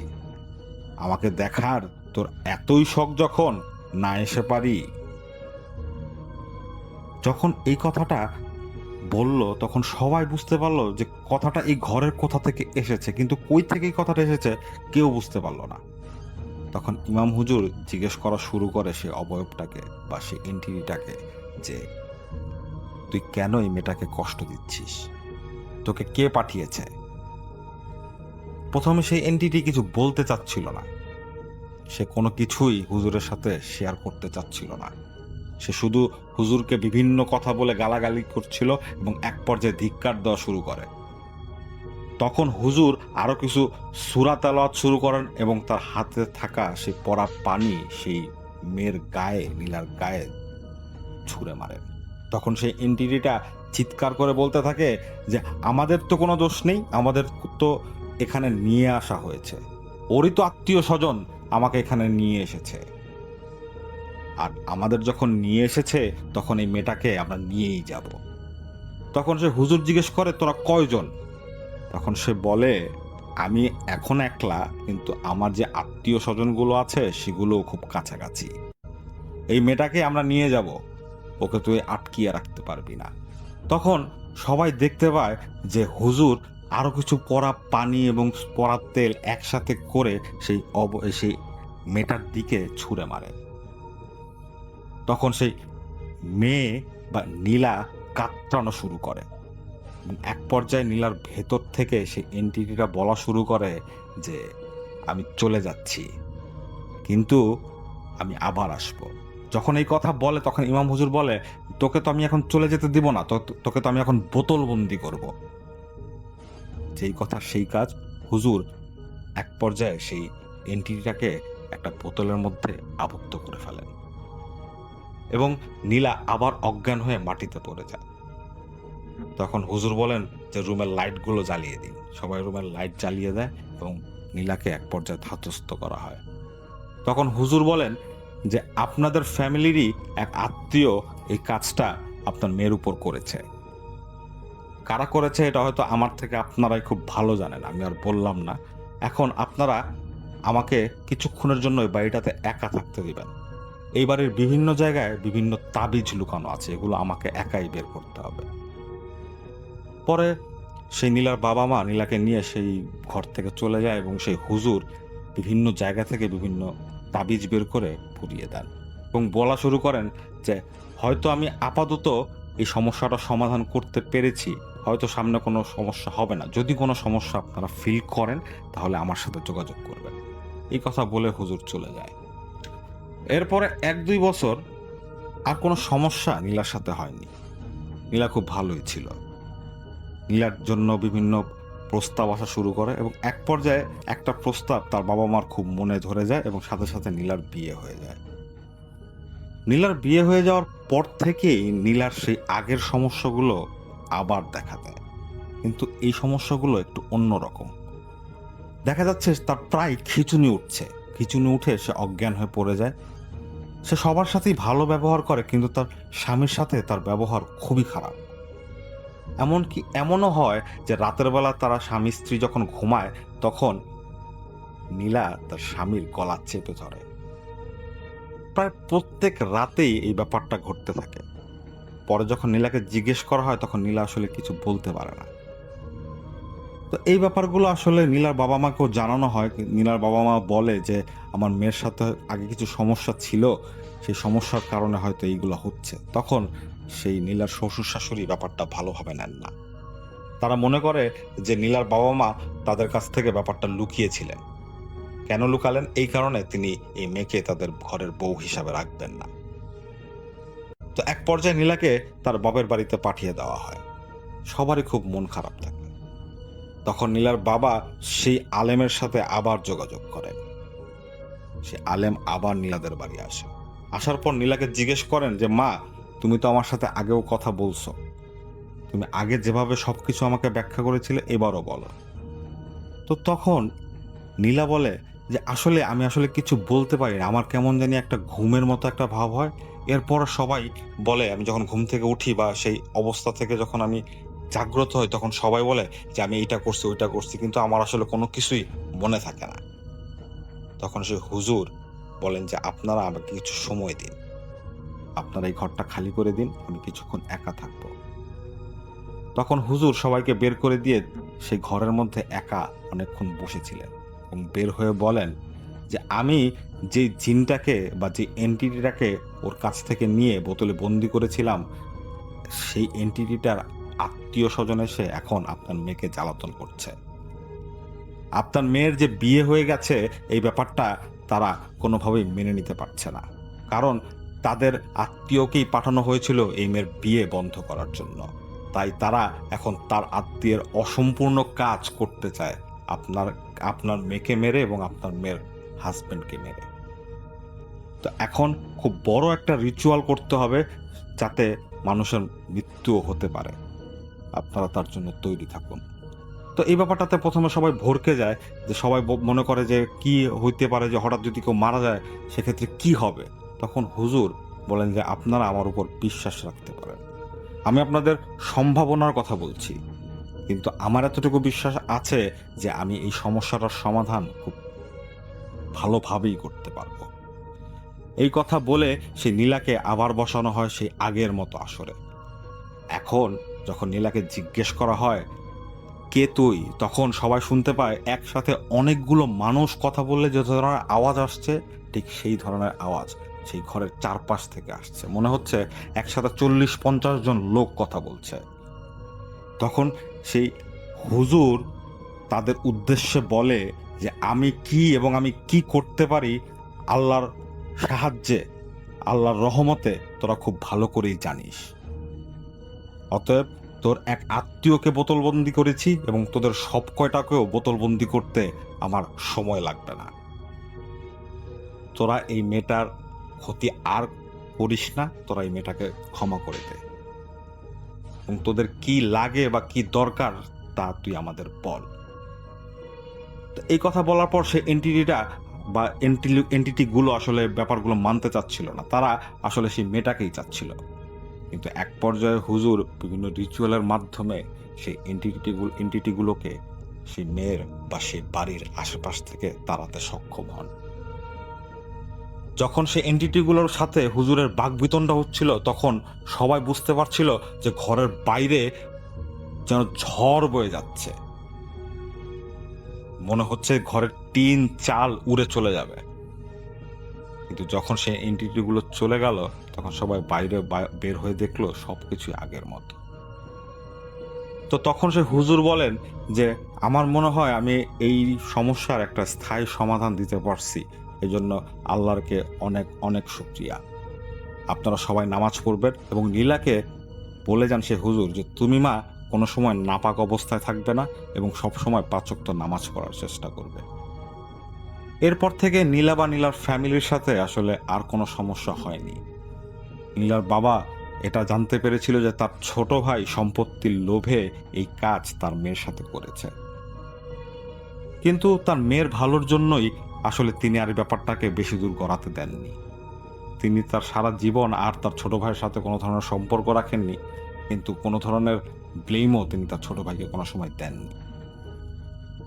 এটাই ছিল আসিফ মোল্লা ভাইয়ের পাঠানো ঘটনা। আসসালামু আলাইকুম প্রিয় লিসেনার্স, আশা করছি আপনারা সবাই ভালো আছেন। প্রিয় লিসেনার্স, আমরা আমাদের আজকের এই এপিসোডটির মাধ্যমে আপনাদেরকে শুধুমাত্র বাছাই করা সেরা ভয়ানক কয়েকটি ঘটনা শোনানোর চেষ্টা করেছি। যেই ঘটনাগুলো আপনাদের মাঝে উপস্থাপন করেছেন আমার সবার প্রিয় আরজে রাসেল ভাই, আরজে আফরান ভাই, ডক্টর আলিফ ভাই, বাবু ভাই, আরজে শাফিন ভাই এবং আমি শাকিল আহমেদ বেশ কয়েকটি ঘটনা কিন্তু আপনাদের সঙ্গে শেয়ার করেছি। প্রিয় লিসেনার্স, এই ঘটনাগুলোর মধ্য থেকে কোন ঘটনাটি, কত মিনিটের ঘটনাটি, কত সেকেন্ডের ঘটনাটি, কোন কাহিনী রিলেটেড ঘটনাটি আপনার কাছে সব থেকে বেশি ভয়ানক লেগেছে সেটি কিন্তু অবশ্যই জানিয়ে যাবেন। দর্শক, আমাদের আজকের প্রথম যে ঘটনাটা ছিল সেটা হচ্ছে একটা মর্গের ঘটনা। একজন মর্গের ডোমের মানে তার বংশ পরম্পরায় তার এই কাহিনীটা আমার কাছে কিন্তু বেশ ইন্টারেস্টিং লেগেছে এবং ভয়ানক লেগেছে অনেকটাই। তো আপনার কাছে এই স্টোরিটা সহ আমাদের আজকের এপিসোডের স্টোরিগুলো কেমন লাগলো সেটা কিন্তু জানাতে ভুলবেন না। দর্শক, আপনি যদি আমাদের চ্যানেলটিতে আজকে প্রথমবারের মতো এসেছেন বা আজকে প্রথম আমাদের ভিডিওগুলো দেখতেছেন, তাহলে আমি আপনাদের কাছে রিকোয়েস্ট করবো, আপনি যদি সত্যিকার একজন হরর লাভার হয়ে থাকেন, আপনাকে যদি হরর স্টোরিগুলো ভালো লাগে, তাহলে অবশ্যই কিন্তু আপনি আমাদের চ্যানেলটিকে ভিজিট করবেন। আমাদের চ্যানেলটি ভিজিট করলে আপনি দেখতে পারবেন যে আমাদের চ্যানেলটিতে প্রতিনিয়ত সব থেকে ভয়ানক ভয়ানক বাছাই করা সেরা কিছু ঘটনা নিয়ে আমরা কিন্তু এপিসোড তৈরি করে থাকি, যে এপিসোডগুলো আপনাদের জন্য এবং আপনাদের যেই কমেন্টগুলো করেন, যেই ঘটনাগুলো আপনারা শুনতে চান, যেমন মর্গের ঘটনা, আজকে আমরা ঠিক সেরকম একটি ঘটনা দিয়েছি। আবার অনেকেই শুনতে চেয়েছেন গ্রামের ঘটনা, গতকালকে আমরা গ্রামের ঘটনা দিয়েছি। দর্শক, এরকম ভাবে আমরা প্রতিনিয়ত আপনাদের মানে পছন্দের কথা চিন্তা করে কিন্তু আমরা এই ভিডিওগুলো সাজিয়ে থাকি এবং আপনাদের মন মতোই কিন্তু আমরা ঘটনাগুলো দিয়ে থাকি। তো প্রিয় লিসেনার্স, আমাদের ঘটনাগুলো আপনাদের কাছে কেমন লাগে, আজকের ভিডিওটি কেমন লাগলো? যদি ভিডিওটি ভালো লাগে তাহলে অবশ্যই ভিডিওটিতে একটি লাইক করবেন, কমেন্ট করবেন এবং এই ভিডিওটি আপনার যে সমস্ত বন্ধু বান্ধব এরকম ভয়ানক ঘটনাগুলো পছন্দ করে, বেস্ট বাছাই করা ইমেল স্টোরিগুলো পছন্দ করে, তাদের কাছে কিন্তু শেয়ার করবেন। তো প্রিয় লিসেনার্স, শেষ করবো আমাদের আজকের এপিসোড। ভিডিওটি শেষ করার আগে বরাবরের মতো একটি রিকোয়েস্ট থাকবে, আপনারা যারা আমাদের ভিডিওগুলো দেখেন কিন্তু চ্যানেলটিকে সাবস্ক্রাইব করে রাখেননি, আমি আপনাদের কাছে উদারত আহ্বান জানাবো, অবশ্যই চ্যানেলটিকে সাবস্ক্রাইব করবেন, পাশে আসা বেল আইকন বাটনটি অন করে রাখবেন, যেন আমাদের ভিডিওগুলো আপলোড করার সাথে সাথেই আপনার কাছে পৌঁছতে পারে এবং আপনি এক ক্লিকের মাধ্যমেই আমাদের এই ভিডিওগুলো শুনতে পারেন। তো প্রিয় লিসেনার্স, শেষ করছি আজকের এপিসোড। আবার দেখা হচ্ছে নতুন এপিসোডে নতুন আরো অনেকগুলো ভয়ানক ঘটনা নিয়ে ইনশাআল্লাহ। ততক্ষণ পর্যন্ত সবাই ভালো থাকবেন, সুস্থ থাকবেন। আল্লাহ হাফেজ।